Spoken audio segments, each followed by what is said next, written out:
बोल बोल कर।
रट लगा वही शंकादि वज्रदि मुनीषा नारद शारद सहित मीशा यम कुबेर दिक्पाल जहाते कवि कविद कहि शेख कहाते तुम उपकार सुग्रीव ही किन्ना राम मिलाये रजपत दीन्ना। राम लक्ष्मण जानकी जय बोलो हनुमान की। तुम्हारे मंत्र शन माना लंकेश्वर भय सब जग जाना। युग सहस्र योजन पर भानु लियो ताहि मधुर फल जानू। बहुमुद्रिका मिली मुख माया जल बिलधि गए विचार जनाहि। दुर्गम काज जगत की जेते सुगम अनुग्रह तुम्हारी तेते राम दुआरे तुम रखवारे। भूतनाशा विनूप शहरे सब शुक्ला होय। तुम्हारी शरणा तुम रक्षक काहू के डरना। आपन तेज समारो आपोई तीन्हों लोग हाँफते कापोई। भूत पिशाच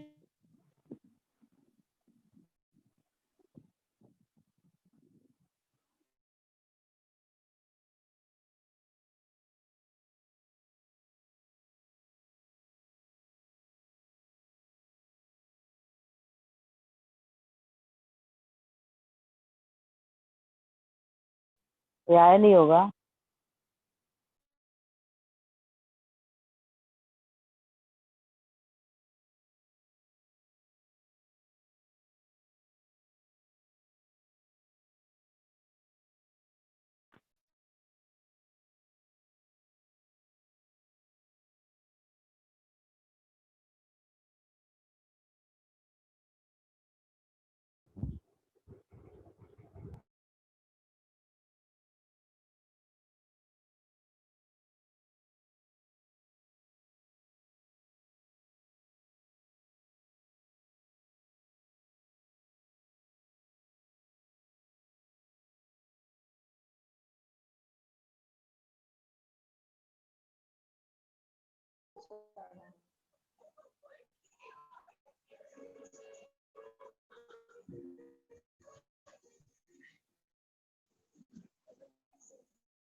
हरे कृष्णा।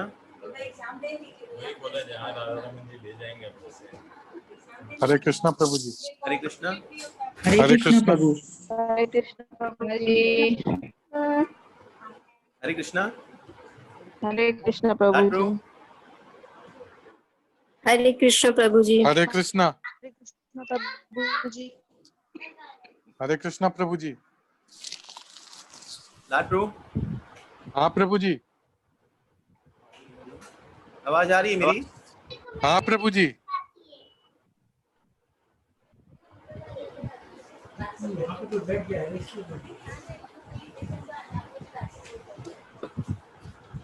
लाडरू। हरे कृष्णा प्रभु जी। हरे कृष्णा।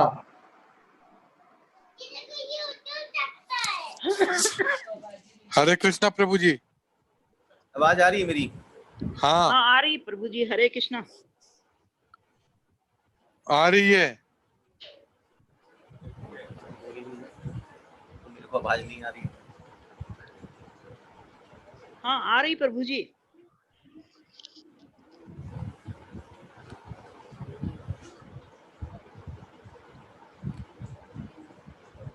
लाडरू, आवाज आ रही है मेरी?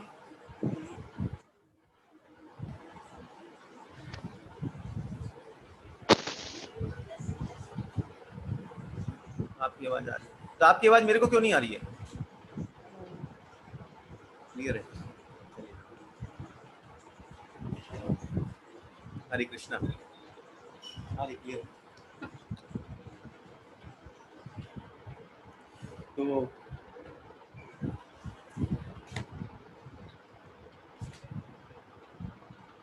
समस्त भक्तों का आज वापस गीता क्लास में सबका स्वागत है। और चौथे अध्याय में पिछली बार हमने जहाँ से किया था, चौथे अध्याय का 4 नंबर श्लोक तक या 4 तक किया था शायद, उससे आगे हम बढ़ेंगे। और अभी जो क्लास है वो थोड़ी रेगुलर होगी, क्योंकि टारगेट है कि जितना जल्दी हो सके गीता आगे बढ़े। और बहुत शॉर्ट में और जिस्ट देने का प्रयास करूँगा कि इसके अंदर क्या समझाया जा रहा है। मेन जो चीज़ें हैं वो मैं देने का प्रयास करूँगा, इसके अंतर्गत क्या है। थोड़ा सा फास्ट चलेगा। और अभी मैंने सोचा है कि जो एग्जाम्स रहेंगे वो मैं 10 या 15 श्लोक का नहीं लेकर के पूरे अध्याय का लूँगा, जो चौथा अध्याय पूरा हो जाएगा। उसके लिए आपको तैयारी का भी समय मिलेगा, वो एक बार डिस्कस कर लूँगा मैं एक बार, कैसे बेटर रहेगा आप लोगों से एक बार। तो आज के सत्र को बिना समय गंवाए हम शुरू करते हैं। ओम अज्ञानतिमिरन्धस्य ज्ञानञ्जनाशलाकया चक्षुरं मिलितं येन तस्मै श्रीगुरुवे नमः। श्रीचैतन्यमनोभृष्टं स्थापितं येन भूतले स्वयं रूपा कद्यामहं ददाति स्वपदान्तिकं। वन्देऽहं श्रीगुरो श्रीयुतपदकमलं श्रीगुरो वैष्णवांश्च श्रीरूपं साग्रजातं सहगण रघुनाथान्वितं तं सजीवं साद्वैतं सावधूतं परिजनसहितं कृष्णचैतन्यदेवं श्रीराधा कृष्णपादा सहगण ललिता श्रीविशाखान्वितांश्च नमो विष्णुपादाय कृष्णपृष्ठाय भूतले श्रीमते भक्तिवेदान्त स्वामी निति नामिने। नमस्ते सरस्वती देवी गौरवाणी प्रचारिणे निर्विशेषा शून्यवादी पाश्चात्य देशधारिणे। जय श्री कृष्ण चैतन्य प्रभु नित्यानंद श्री अद्वैत गदाधर शिवासादि गौर भक्तवृंद। हरे कृष्ण कृष्ण कृष्ण हरे हरे, हरे राम राम राम हरे।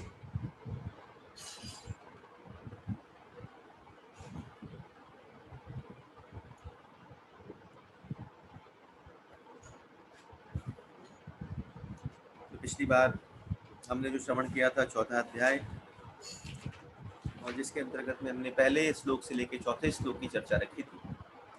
इसमें इस बात का मैं संक्षिप्त में बताऊं क्योंकि समय हो गया, तो एक बार शुरू के 4 श्लोक संक्षिप्त में बता करके आगे चलते हैं। जहाँ पर मैं पहले विस्तारित किया था कि पहला अध्याय क्या है। पहले अध्याय में भगवान जहाँ वर्णन करते हैं, अर्जुन वर्णन करता है, जहाँ पर में बात हुई है स्वार्थपूर्ण कर्म की, जहाँ पर अर्जुन स्वार्थ से बड़े कर्म की बात करता है, अपनी बातों को रखता है, तो जहाँ स्वार्थ। पहला अध्याय स्वार्थपूर्ण कर्म है, दूसरा अध्याय और तीसरा जो अध्याय है निष्काम कर्म की चर्चा करता है कि किस प्रकार कर्म के अंदर से कामनाओं की निवृत्ति हो सकती है। और जो चौथा अध्याय है इसका जो विशेष लक्ष्य है ये कर्म के अंदर से मोह की निवृत्ति बताता है कि कर्म से किस प्रकार मोह का नाश हो सकता है, मोह किस प्रकार निकलेगा, ये इंपॉर्टेंट चीजें बता रहे हैं। चौथा अध्याय इसी के ऊपर आश्रित है और इसी के अंदर में फिर आगे चर्चा रही कि कर्म यज्ञ की स्थापना करने की भगवान बात, इसलिए यज्ञ की चर्चा है। आगे हम पढ़ेंगे तो 12 यज्ञों का वर्णन करूंगा कि भगवान भी करते हैं उसको अलग अलग रूप से, कि 12 प्रकार के यज्ञ भगवान बताते हैं, कौन कौन से यज्ञ किसको कहते हैं, इसकी चर्चा आगे आई। पर यहाँ पर मैं कर्म यज्ञ किसको कहते हैं, यज्ञ किसको कहते हैं? यज्ञ है शास्त्र विहित कर्म, और वो कर्म क्या है, यज्ञ के अंदर में 2 चीजों की प्रधानता होती है। एक प्रधानता होती है यज्ञ के अंतर्गत में कि त्याग की, और दूसरी चीज होता है उसका सेंटर की। आप यज्ञ जब करते हो तो त्याग करते हो, कुछ ना कुछ डालते हो, और दूसरा वो मध्यता है, सेंटर है, उसके इर्द गिर्द आप रहते हो, तो 2 चीज होती है। तो कर्म यज्ञ क्या होता है, जहां पर में त्याग किसका हो, 2 चीजों का त्याग। पहला कर्म फल की आसक्ति और दूसरा कर्तापन, ये 2 चीजों का त्याग। और दूसरी सेंटर क्या हो, बोला आध्यात्मिकता सेंटर। तो कर्म यज्ञ क्या हो गया, जब हमारे जीवन में कर्म की आसक्ति के फल से निवृत्त होकर के और जब लक्ष्य आध्यात्मिकता होती है उसके अंतर्गत जब कुछ किया जाता है तो वो कर्म यज्ञ कहलाता है। ये कर्म यज्ञ की डेफिनेशन है, इसको कहा जाता है। तब भगवान कहते हैं, पिछली बार हमने रखा था जहां पर पहले श्लोक के अंतर्गत में इस बात को रखा, भगवान कहते हैं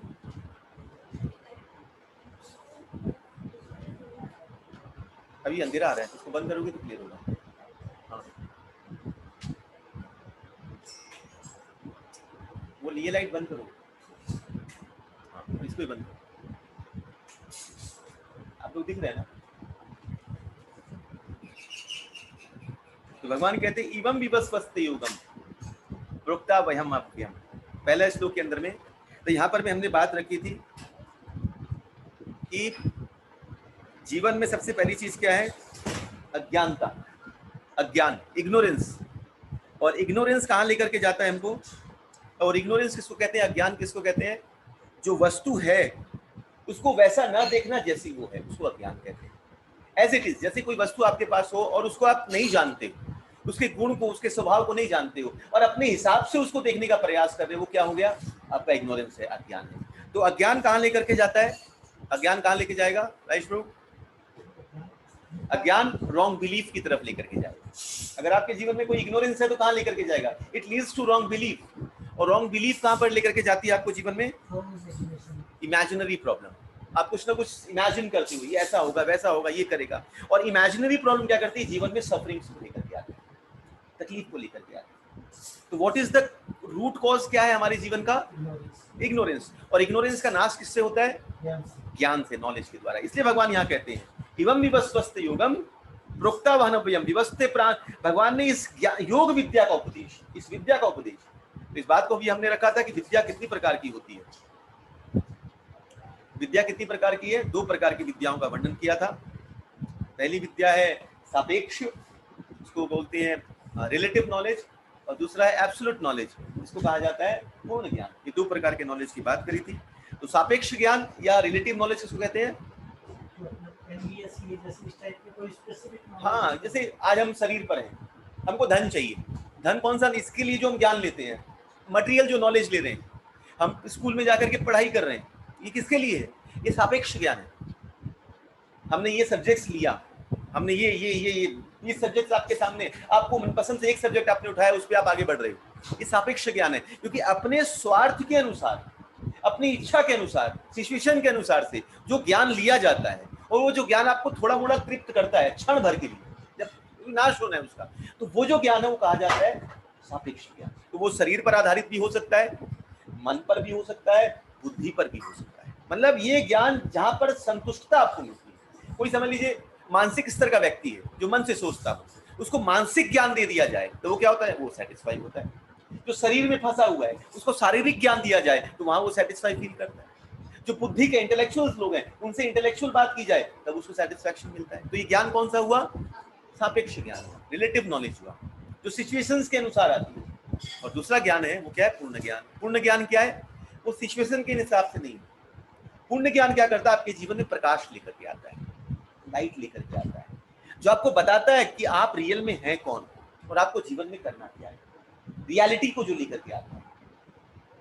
जैसे मान लीजिए हमको यहाँ से यूएस जाना हो और हमने केवल बुक्स में पढ़ा है, भाई ऐसा होगा, वहाँ होगा, ऐसा ये करेंगे, ये, पर वो उसके लिए जो क्या है, मन में इमेजिनेशन चलता है, ऐसा होगा, वैसा होगा, ये होगा, वो होगा। अब जैसे वृंदावन की चर्चा करते हैं तो एक बनता है अंदर, वृंदावन पता नहीं कैसा होगा, यहाँ पर ऐसा होगा, वैसा होगा, यहाँ पर ऐसे पेड़ होंगे, वो होंगे। और जब वृंदावन पहुंचे चारों तरफ देखा तो सुअर घूम रहे हैं, तो गंदे गंदे नाले हैं, तब क्या हो जाएगा? दैट इज वो रियलिटी है, वो रियलिटी।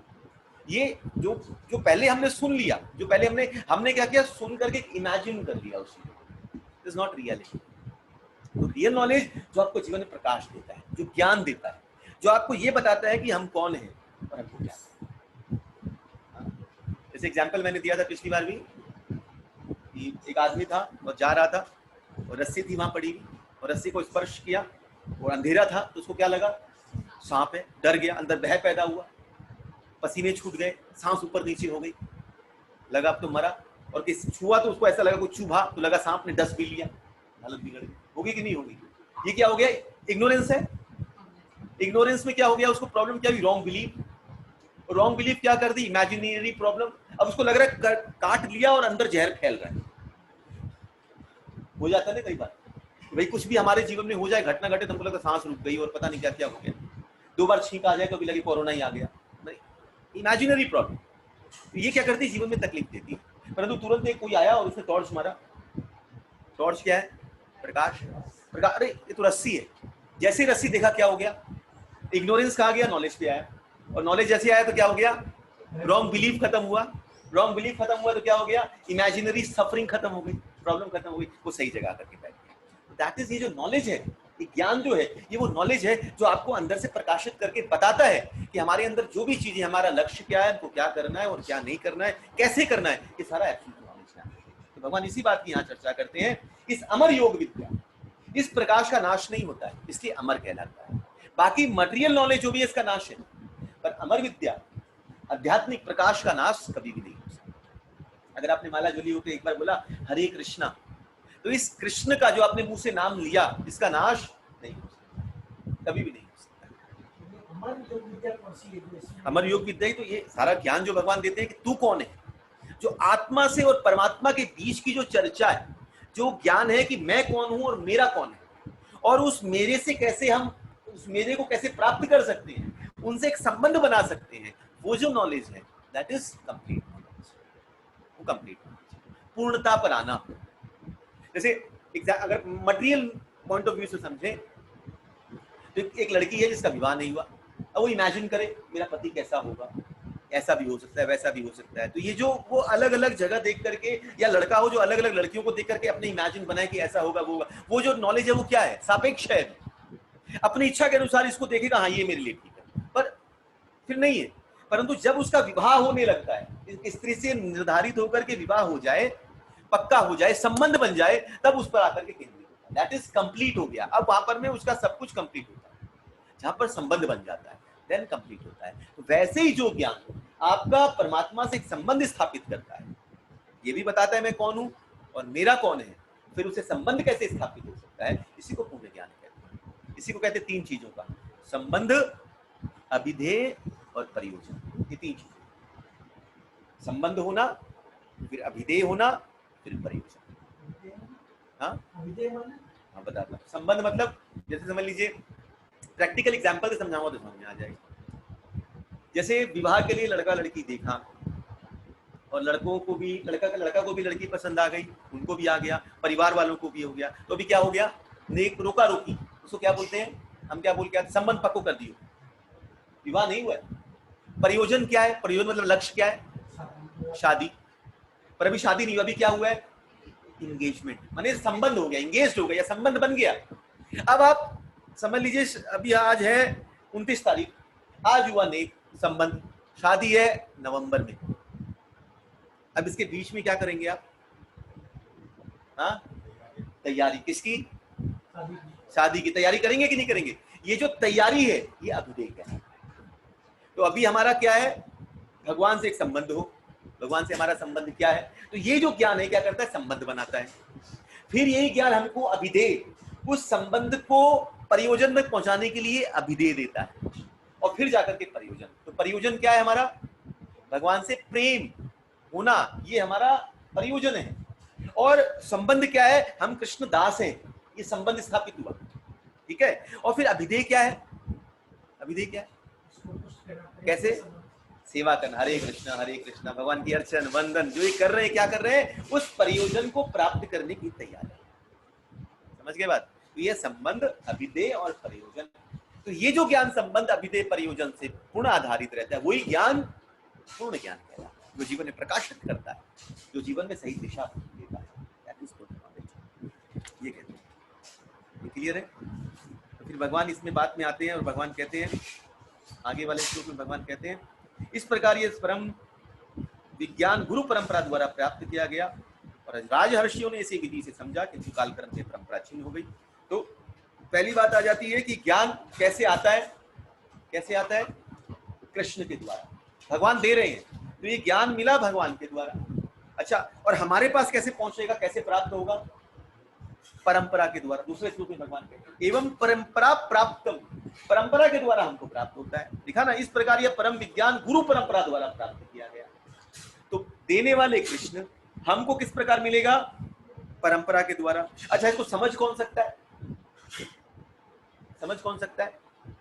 तीसरे श्लोक में भगवान कहते हैं, सैवायम मायम तीर्थम योग प्रोक्तम पुरातन भक्तोस्मि सखा चेति। कैसा, जो भगवान का भक्त होगा। तो उसके लिए क्राइटेरिया क्या चाहिए, भक्ति क्राइटेरिया। अगर भक्ति आ गई तो ये ज्ञान प्रवेश करेगा, अगर भक्ति नहीं आएगी तो एलिजिबिलिटी नहीं। जैसे होता है ना भाई, आपको यहाँ पर एडमिशन चाहिए या कुछ करना हो, एटलीस्ट आपके पास ये क्राइटेरिया होना चाहिए। अगर ये क्राइटेरिया नहीं है then you are not eligible. तो भगवान भी बोलते हैं, ये ज्ञान कब प्रवेश करेगा, मतलब भक्तोस्मि, जब भक्ति जागृत होगी, भक्ति के लिए प्रयत्नशील होंगे, भक्ति के लिए उत्कंठित होंगे, तब जाकर के ये ज्ञान प्रवेश करेगा, मिलेगा, पर समझ में कुछ नहीं आएगा। बात समझ रहे हैं? बैठे तो हैं, सुन भी रहे हैं, पर समझ में कुछ नहीं आता। क्यों? क्योंकि भक्ति नहीं, या भक्ति की जिज्ञासा है, भक्ति को प्राप्त करने की लोलुपता नहीं। अगर आप इसीलिए खाली बैठ जाओ कि लोलुपता है, चाहे आप अनपढ़ हो, गवार हो, आप पढ़े लिखे नहीं हो, ये ज्ञान प्रवेश कर जाएगा। भगवान आगे कहेंगे इस बात को, एक एक चीज को खोलेंगे। तो इसमें विशेष रूप से भगवान कहते हैं कि समझ देने वाला मैं मिलेगी परंपरा से, ठीक है ना, और प्राप्त कौन करेगा? भक्त प्राप्त करेगा। क्राइटेरिया भक्ति है। जैसे मैंने एग्जांपल दिया, भगवान जैसे समुद्र है, समुद्र क्या करता है? जल देता है कि नहीं देता है?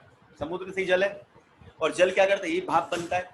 भाप बन के क्या होता है? यही फिर अलग अलग स्थानों में जाकर के बर्फ रूप हिम बन करके बैठता है, जो नदी का रूप धारण करता है। ये तो पढ़ा है सबने, हाँ कि ना? और फिर ये अनेक, एक ही नदी थोड़ी बहती है, समुद्र के द्वारा कितनी नदियां बहती है? हजारों नदियां बह रही है। और फिर इस नदियां कहां जाती है? फिर उस समुद्र की तरफ जाती है। तो ये ज्ञान देने वाला कौन? कृष्ण। फिर कृष्ण के द्वारा ये अलग अलग क्या निकली? नदियां क्या हुई? परंपरा, अलग अलग परंपरा पैदा हुई। पर इस परंपरा का लक्ष्य क्या होना चाहिए? फिर कृष्ण की तरफ समर्पण होना। अगर कृष्ण जैसे नदियों का लक्ष्य क्या है? समुद्र में जाके अपने आप को वापस डाल देना। अगर जो नदी बीच में रुक गई उसको आप क्या बोलोगे? नदी नहीं बोलोगे, नाला हो जाएगा, फिर वो नदी नहीं। तो वही जो परंपरा कृष्ण की तरफ समर्पण नहीं कर सकती है, कृष्ण की तरफ नहीं लेकर के जा सकती, भगवान की भक्ति नहीं दे करके भगवान की समर्पणता नहीं सिखाती है, तो मतलब वो परंपरा सही नहीं है। तो यहाँ पर मैं भगवान ही समझा रहे, परंपरा, परंपरा के द्वारा फिर मेरे द्वारा मेरा समर्पण। तो समर्पण कैसे होगा? ज्ञान के द्वारा। ज्ञान कौन देगा? मैं। अच्छा, आप दोगे तो मुझे कैसे मिलेगा? परंपरा से।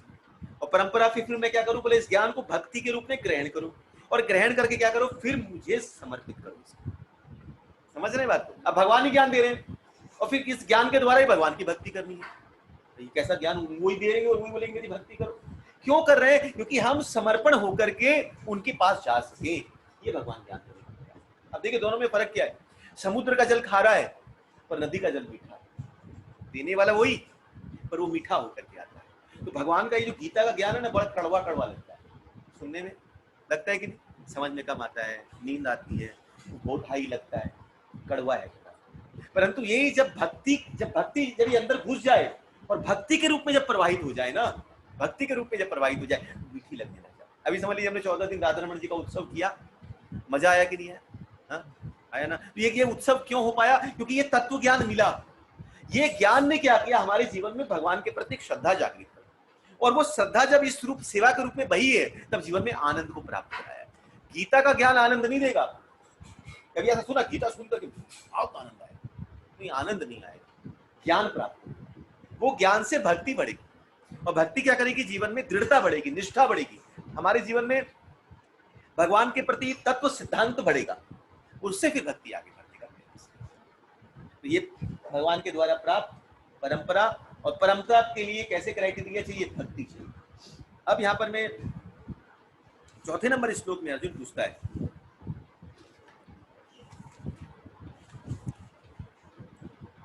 अपरम भवतो जन्म परम जन्म विवस्तत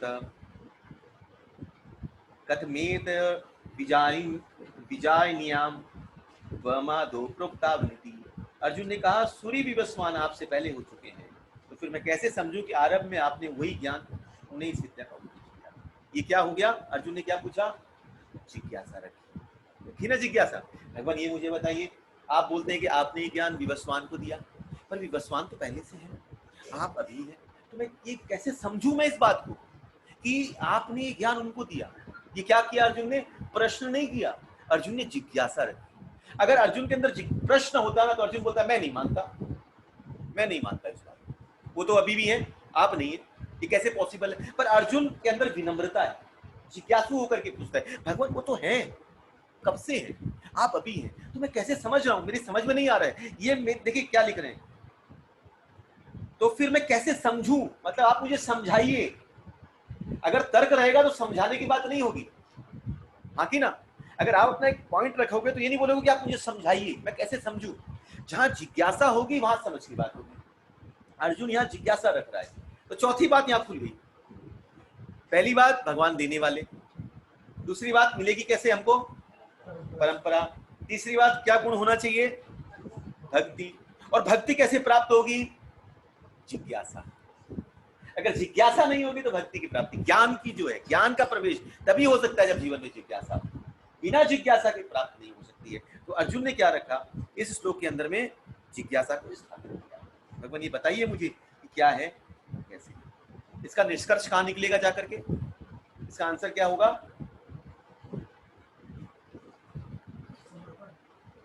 अर्जुन जो पूछ रहा है, भगवान मुझे बताइए कि आप अभी हैं, वो पहले से हैं, इसका निष्कर्ष क्या? भगवान क्या बताएंगे? इसका क्या होना चाहिए निष्कर्ष? मैं तो हमेशा से। ठीक है, भगवान बोलेंगे ये समझने के लिए तुझे जाना पड़ेगा गुरु के पास। तद विधि प्रणिपातेन परिप्रश्येन सेवया उपलक्षन्ति ते ज्ञानम ज्ञानिनाः तत्त्वदर्शिनः। वो मुझे जानता है, वो मेरे तत्व को जानता है, तब वो बता सकता है कि मैं कौन हूं।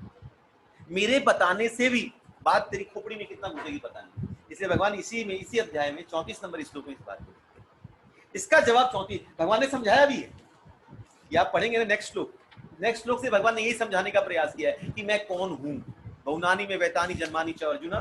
इसके बाद भगवान बताते हैं अजोऽपि सन् अव्ययात्मा भूतानाम अजोऽपि सन् प्रकृति स्वामी दिष्टाय संभवामि आत्मा मायया यदा यदा ही परित्राणाय जन्म कर्म च मे दिव्यम। पर देखिए 34 नंबर श्लोक में भगवान कहते हैं तद विधि प्रणिपातेन परिप्रश्येन सेवया। तुम गुरु के पास जाकर के सत्य को जानने का प्रयास, उनसे विनीत होकर जिज्ञासा करो और उनकी सेवा करो। स्वरूप सिद्ध व्यक्ति तुम्हें ज्ञान प्रदान कर सकता है क्योंकि उन्होंने सत्य का दर्शन किया। सत्य कौन है? भगवान सत्य है, ये ज्ञान सत्य है, अमर वियोग विद्या वो सत्य है। तो ये कौन? जिन्होंने इसका दर्शन किया है वो इसका दर्शन करवा सकते। तो ये ज्ञान जितना कृष्ण से मिले उससे भी ज्यादा है कृष्ण भक्तों से प्राप्त, ये बात। इसलिए जब सुखदेव गोस्वामी बैठे तब वेद व्यास जी, नारद मुनि जो स्वयं भगवान तत्व हैं वो नीचे बैठ करके सुन रहे हैं और जीव तत्व होकर के सुखदेव गोस्वामी बयान कर रहे हैं। तो इसकी चर्चा, ज्ञान की चर्चा गुरु प्रदान कर सकता है। इसलिए भगवान बोलते हैं मैं तो बता दिया पर तुझे जाना पड़ेगा, समझना पड़ेगा किसके पास? गुरु के पास जाकर के मेरे उस तत्व को समझने का प्रयास। देखिए आगे चलते हैं। 5 यहां तक मैंने लास्ट टाइम करवा दिया।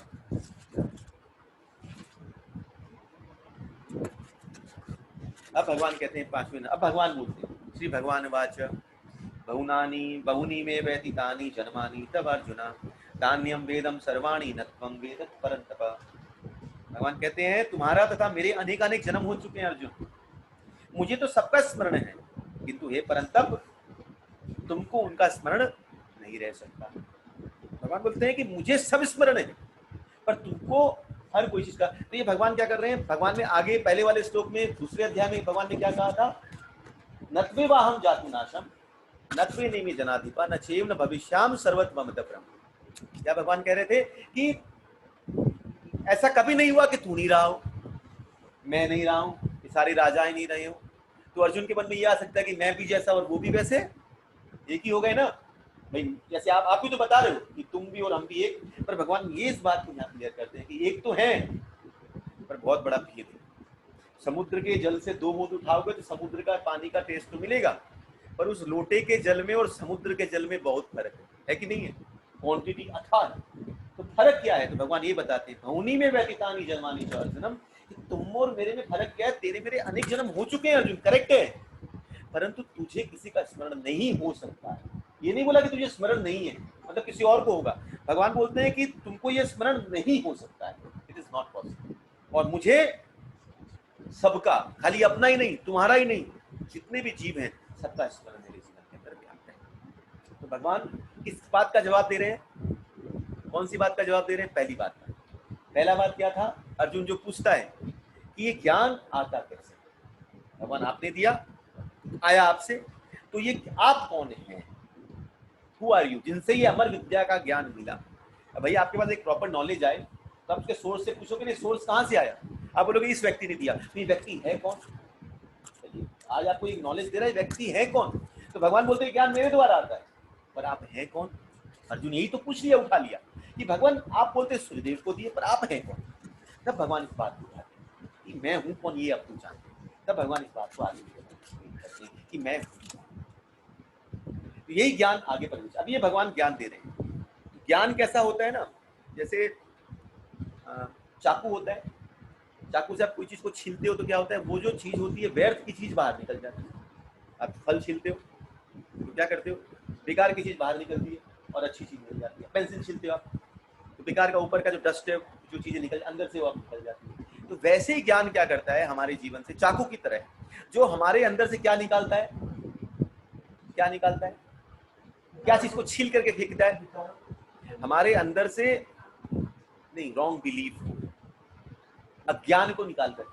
अज्ञान प्रकाश देता है और प्रकाश देकर के क्या करता है, चाकू की तरह हमारे अंदर जो हम जो गलत चीजों के प्रति धारणा बना करके रखते हैं उसको निकाल करके जीवन से ये ज्ञान है। तो हमारे जीवन में जो भी सफरिंग है ना, what is the cause of suffering, suffering का कॉज क्या है, रॉन्ग बिलीफ। ये this is the wrong belief. हमने जैसे एक्सपेक्टेशन इज करेक्ट, एक्सपेक्टेशन है, पर एक्सपेक्टेशन क्यों है, वाई एक्सपेक्ट, आप किसी चीज से एक्सपेक्टेशन रख रहे हो, क्यों रख रहे हो, क्योंकि उसमें कहीं ना कहीं आपको फेथ है, कहीं ना कहीं आपने उसको गलत मान लिया, गलत चीजों को सही माना, पहली बात इग्नोरेंस है, और फिर उस पर आप बिलीव करने लग गए। हाँ कि ना, अगर हम धन को मानते धन मुझे सुख देगा, तो सबसे पहले तो इग्नोरेंस, अज्ञान है। दूसरी चीज, आपको लगता है कि वो आपको सुख देगा पर वो आपको सुख देगा नहीं, तो आपने गलत चीज पर बिलीव किया जो आपको सफरिंग की तरफ लेगा। हाँ कि ना, रॉन्ग बिलीव ही आपको एक्सपेक्टेशन की तरफ लेकर के जाता है। तो ज्ञान क्या करता है जीवन से, उस रॉन्ग बिलीफ को निकालता है। और सफरिंग का जो मेन रीजन है वो क्या है, तो यही होता है। और ज्ञान क्या करता है, प्रकाश क्या करता है जीवन में, उस चीजों को स्पष्ट रूप से दिखा देता है कि क्या क्या है, कौन क्या है, ये दर्शन करता है। अब समझिए, मैंने एग्जाम्पल दिया कि वो व्यक्ति गया, उसके पाँव में वो रस्सी छुई, दूसरे दिन फिर वो व्यक्ति गया, एक दिन तो प्रॉब्लम में आया, दूसरे दिन गया, पर इस बार उसके हाथ में टॉर्च था। फिर जब जा रहा था तब वो टॉर्च जला के देखा तो रस्सी पड़ी। अब तो रस्सी पहले से दिख गया, अब उसको टेंशन है, हाँ, न इग्नोरेंस है, न सफरिंग है, कुछ नहीं है। तीसरे दिन फिर गया, इस बार भी जा रहा था, इस बार भी टॉर्च मारा, इस बार जब देखा तो रस्सी नहीं थी, सामने सर्पी थी। जरूरी थोड़ी हर बार रस्सी निकलेगी, सर्पी तो निकल सकता है, पर जीवन में जब ज्ञान होगा ना, तो जीवन में हमेशा बच करके आपको आएगा। देखिए, एक होता है विवेक, ज्ञान के बाद अगर विवेक आएगा, जीवन में आपने कुछ किया, कुछ कर्म किया, और कर्म करने के बाद आपने विवेक को जीवन में रखा, तो पछतावा होगा, तकलीफ आएगी। और ज्ञान के संग अगर विवेक साथ में रहेगा, कर्म के साथ अगर विवेक साथ चलेगा, तो आनंद होगा। नहीं समझ में आया, नहीं समझ में आया, कर्म सही हो जाएगा, कर्म के साथ विवेक होना चाहिए। जब आप कोई भी एक्शन करो तो एक्शन के साथ में विवेक को सामने रख करके करो। जैसे आप कोई भी चीज जब आप छानते हो, कोई जल आ जाए, कोई ऐसी चीज आए, तो उसको आप छान लेते हो, छान करके आपको पता है छानने से जो व्यर्थ है वो निकल जाएगा और अच्छी चीजें निकल जाएगी। तो हमारे कर्म जब निकलते हैं, कर्म जब एक्शन होते हैं, तब उसके लिए क्या करना चाहिए, सामने विवेक की छलनी रख देनी चाहिए। जब विवेक की छलनी हमारे जीवन में आ जाएगी तो क्या होगा, जो गलत चीजें हैं हमारे जीवन से वो निकल जाएगी और कर्म सही दिशा की तरफ जाएगा। परंतु अगर आपने कर्म कर लिया फिर विवेक सामने रखा, तब कर्म किस काम, आपने पानी तो पी लिया, फिर आप छलनी लेकर के आओगे, तब छलनी किस काम, फिर तो पछतावा हो जाएगा, काश छान लेते पहले, तब पीते तो कम से कम ये तकलीफ नहीं होती। तो कर्म के साथ विवेक का होना, की बात को ध्यान में रखिए। तो भगवान जब ये ज्ञान देते हैं, बहुनी में व्यतीतानी, तो भगवान को तीन तरह से लोग जान सकते हैं, इसको अच्छे से समझिए। तीन तरह से लोग, पहला भक्त जान पाते हैं कि भगवान कौन है। दूसरा है जो भगवान के नित्य पार्षद हैं, जो अपने हैं, जो भगवान अपने साथ ले, जिनके संग भगवान लीला कर रहे हैं, लीला स्थली पर, वो जान पाते। पहला भक्त, दूसरे पार्षद, और तीसरे जिसको स्वयं भगवान जनवाना चाहते हैं कि मैं कौन हूं, वो जान सकता है। इस तीन के अलावा भगवान को कोई नहीं जान सकता। पहला भक्त, दूसरा भगवान के नित्य पार्षद, और तीसरा जो जिसको भगवान ये जनवाना चाहे कि मैं कौन हूं, तू जान दे। ये तीन। अभी भगवान क्या कर रहे हैं, अर्जुन को जनवाना चाह रहे हैं। बहुनी में बैतानी, अर्जुन तू जान ले कि मैं कौन हूं। अब अर्जुन में तीनों चीजें हैं, अर्जुन भक्त भी है, भगवान का नित्य पार्षद भी है, और भगवान उसको जनवाना भी चाहते हैं। तो तीन तरह से ही है। अगर हम गीता का उपदेश लें और भगवान को जानना चाहते हैं, इस ज्ञान का प्रवेश करना चाहते हैं, तो तीन ही जगह से हो सकता है, या तो भक्त के रूप में बैठे, या तो पार्षद के रूप में, या भगवान जन्माना चाहे तो भक्त के रूप में हम पार्षद तो है नहीं, और ना ऐसा है कि भगवान हमको जन्माना चाहेंगे। हमको क्या करना पड़ेगा, भक्ति लेकर के जब बैठने का प्रयास करेंगे, जिज्ञासु होकर के जब बैठेंगे कि हमारे जीवन में ज्ञान ये प्रवेश करे और हम भक्ति में आगे बढ़ सके, तब जाकर के भगवान कौन है और उनका ये ज्ञान क्या है तब प्रवेश करें। वरना आज भी तो क्वेश्चन मार्क है बहुत लोगों के मन में। गीता किसने बोली कोई कृष्ण ने बोल दी, बोला है जैसे बाकी बुक्स है वैसे गीता भी। पर गीता में और बाकी बुक्स में फर्क क्या है, क्या फर्क है? पर लोग भगवान माने ही नहीं। जो कई तो लोग हैं जो भगवान गीता को भगवान का रूप मानते ही नहीं है। भगवान आए थे वो भी गए, है कि नहीं है? कितने लोग ऐसे, कि कोई आया महापुरुष होगा जिसने दे दिया ज्ञान, बहुत लोग आए और गए। पर फर्क क्या है इसमें और बाकी ग्रंथों बाकी बुक्स में? इसमें कोई एडिशन नहीं है, इसमें कुछ काट कुट नहीं सकते हो आप तात्पर्य अपने हिसाब से लिख सकते हो, पर आप बोल नहीं सकते श्लोक में ये गड़बड़ है।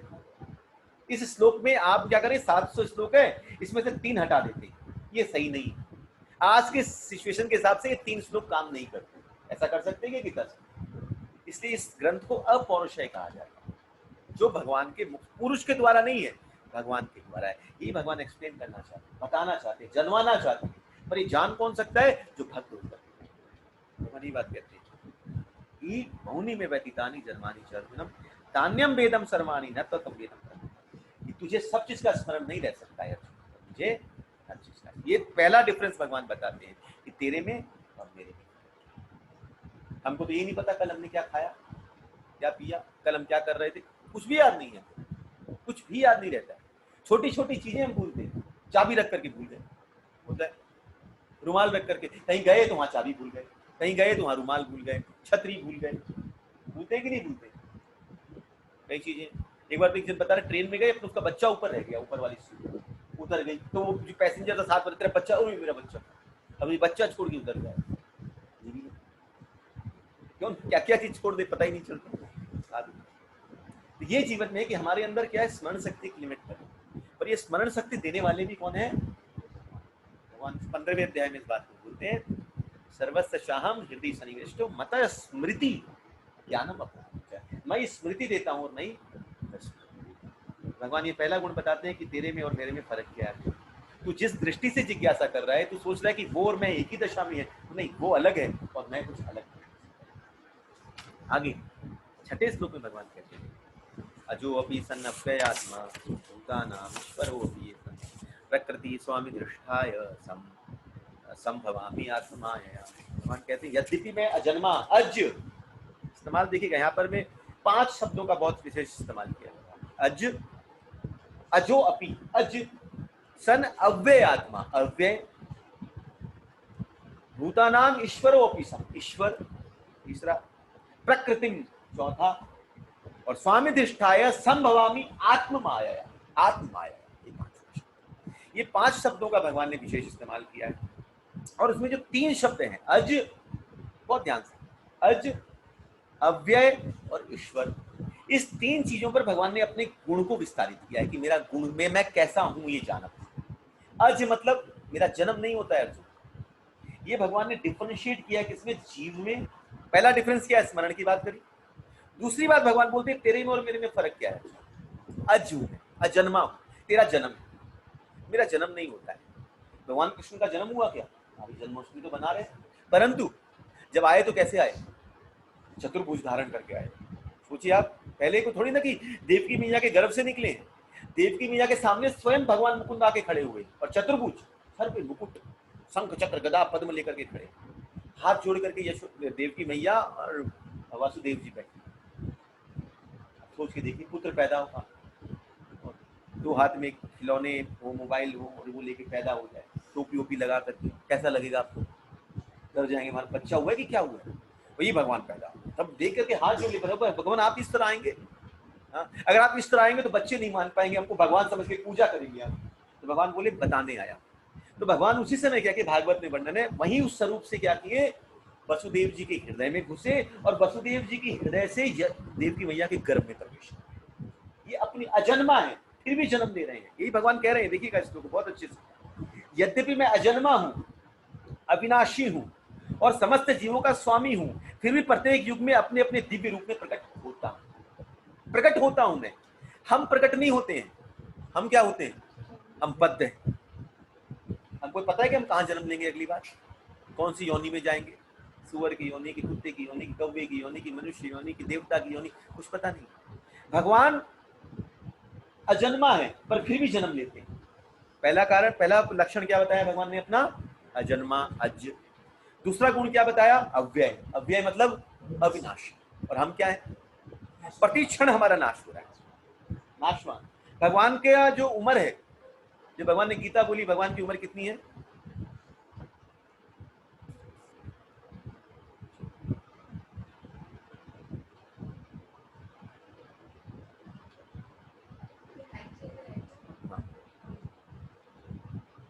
भगवान की उम्र कितनी है जब भगवान गीता बोले?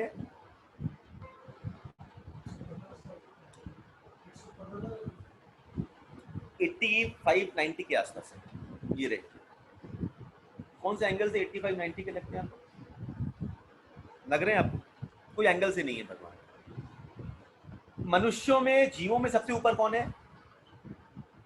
जैसे बोलते हैं ना, फर्स्ट मैन ऑफ इंडिया कौन है? पहला आदमी कौन है? President of India. वैसे ही इस ब्रह्मांड का पहला व्यक्ति कौन है? हाँ, ब्रह्मा जी। हाँ, कौन है जो पहला व्यक्ति जिसको कहते हैं? ब्रह्मा जी, प्रेसिडेंट ऑफ ब्रह्मांड, इट इज ब्रह्मा जी। ब्रह्मा जी को आपने कैसे देखा है? बूढ़ा कभी जवान देखा है आपने? लंबी दाढ़ी, बूढ़े, मतलब उनकी उम्र है, ब्रह्मा जी की उम्र है। पर भगवान कृष्ण को कभी देखा है दाढ़ी है, बाल है उनके, मतलब सफेद हो गए, या उनकी मूछें लंबी लंबी? कभी नहीं। वो हमेशा कौन सी अवस्था में? नव यौवन अवस्था में रहते हैं। तो अविनाशी मतलब उनका शरीर भी आध्यात्मिक है, इसका कभी विनाश नहीं हो सकता। अविनाशी, पहला गुण भगवान ने बताया अज, दूसरा बताया अविनाशी, और तीसरा गुण बताया ईश्वरम। ईश्वर का मतलब क्या होता है? Is a controller. वो हर चीज को कंट्रोल करते हैं और हम कंट्रोल्ड हैं। किसके कंट्रोल में? हमको लगता है हम घर कंट्रोल कर रहे हैं, ये कर रहे हैं, वो कर रहे हैं, परंतु किसके कंट्रोल में? अपने मन के कंट्रोल में। मन जैसा बोलता है हम कर रहे हैं। बुद्धि के कंट्रोल में है, अहंकार के कंट्रोल में है, अंदर में मन काम क्रोध लोभ मोह के कंट्रोल में है कि नहीं है? तो हम हर जगह कंट्रोल में, और भगवान सबको कंट्रोल कर रहे हैं। ये तीन गुण भगवान में विशेष है। भगवान इस श्लोक के अंदर बोलते हैं अज, अव्यय और ईश्वर। अब भगवान ने इसमें, इस गीता के अंतर्गत में भगवान ने बताया है कि जो मुझे अज, अव्यय, अजन्मा, अविनाशी और ईश्वर के रूप में मानता है, उसकी क्या दशा होती है, और जो नहीं मानता है उसकी क्या दशा है। तो भगवान ने अज की जो चर्चा करी है कि जो मुझे मानता है, तो 10वां अध्याय और 3 नंबर श्लोक में भगवान कहते हैं, बोल के देखिए एक बार। 10.3 लंबा हो जाएगा, फटाफट बोल देता हूँ। देखिए 10.3 में भगवान क्या बोलते हैं? जो मुझे अजन्मा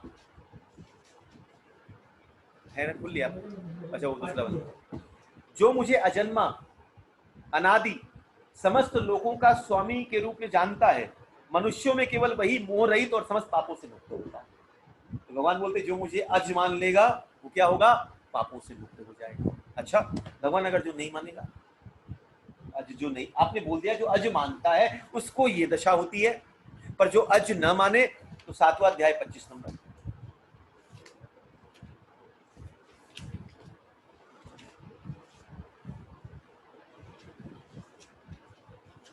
ठीक है, खुला 7वां अध्याय 25 नंबर। भगवान क्या बोलते हैं? मैं मूर्खों, देखिए क्या शब्द भगवान ने रखा है, मूढ़ोयम, मैं मूर्खों और अल्पज्ञों के लिए कभी भी प्रकट नहीं हूं।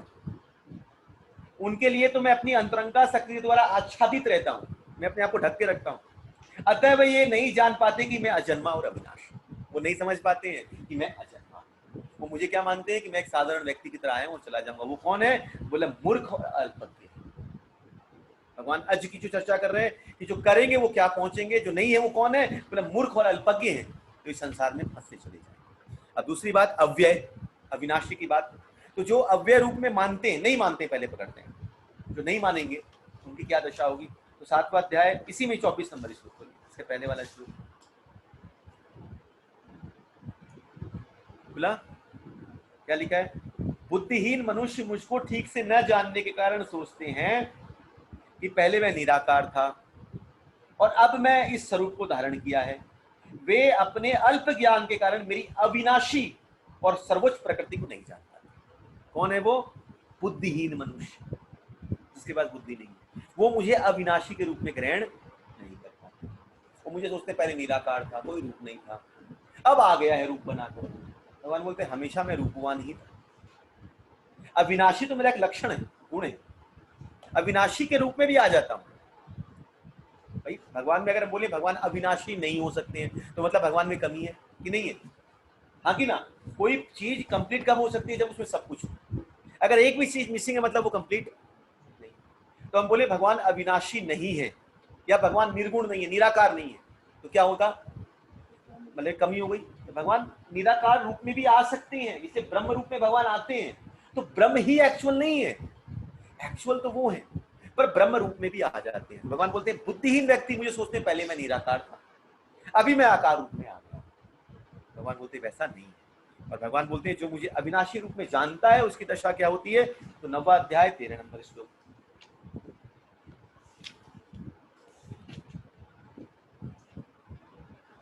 हे पार्थ, मोहयुक्त महात्मा जन दैवी शक्ति के संरक्षण में रहते हैं। वे पूर्णतः भक्ति में निमग्न रहते हैं क्योंकि वे मुझे आदि और अविनाशी भगवान के रूप में जानते हैं। जो अविनाशी जानेगा वो क्या करेगा?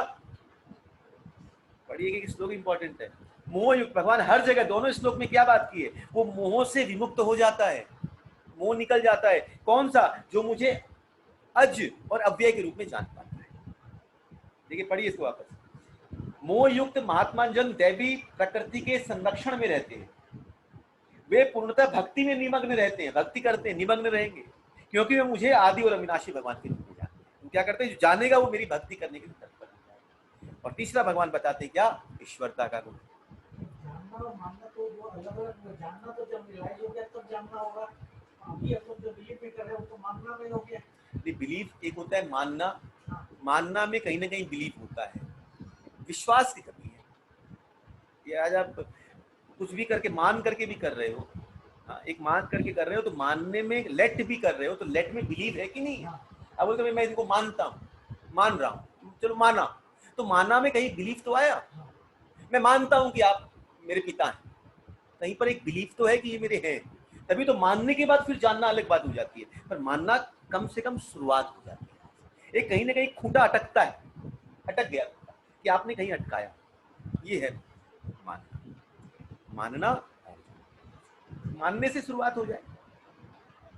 तीसरा भगवान जो ईश्वरता की बात करते हैं तो भगवान 5वां अध्याय 29 नंबर श्लोक 5.29।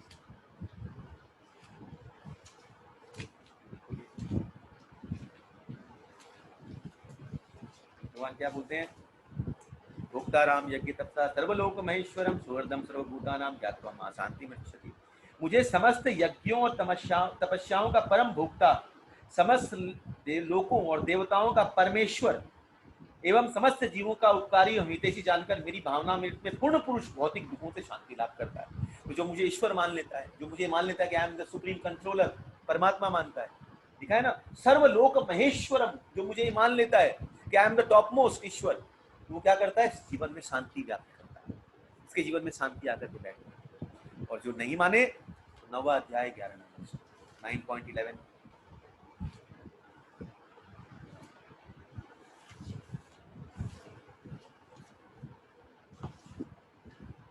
जब मैं मनुष्य के रूप में अवतरित होता हूँ तो मूर्ख मेरा उपहास करते हैं। एक एक चीज भगवान जानते हैं। भगवान बोलते हैं हम वो तो है ना जो कृष्ण का उपहास करते हैं, वो करे तो रासलीला, हम करे तो सब ढीला ढाला, तो बोलते हैं। तो भाई भगवान की चीजों को लेकर के उपहास करना, यहाँ भगवान बोलते हैं जब मैं मनुष्य रूप में अवतरित होता हूँ तो लोग मेरा उपहास करते हैं, वे मुझ परमेश्वर के दिव्य स्वभाव को नहीं जान सकते, मेरी ईश्वरता को नहीं समझ पाते कि मैं कौन हूँ।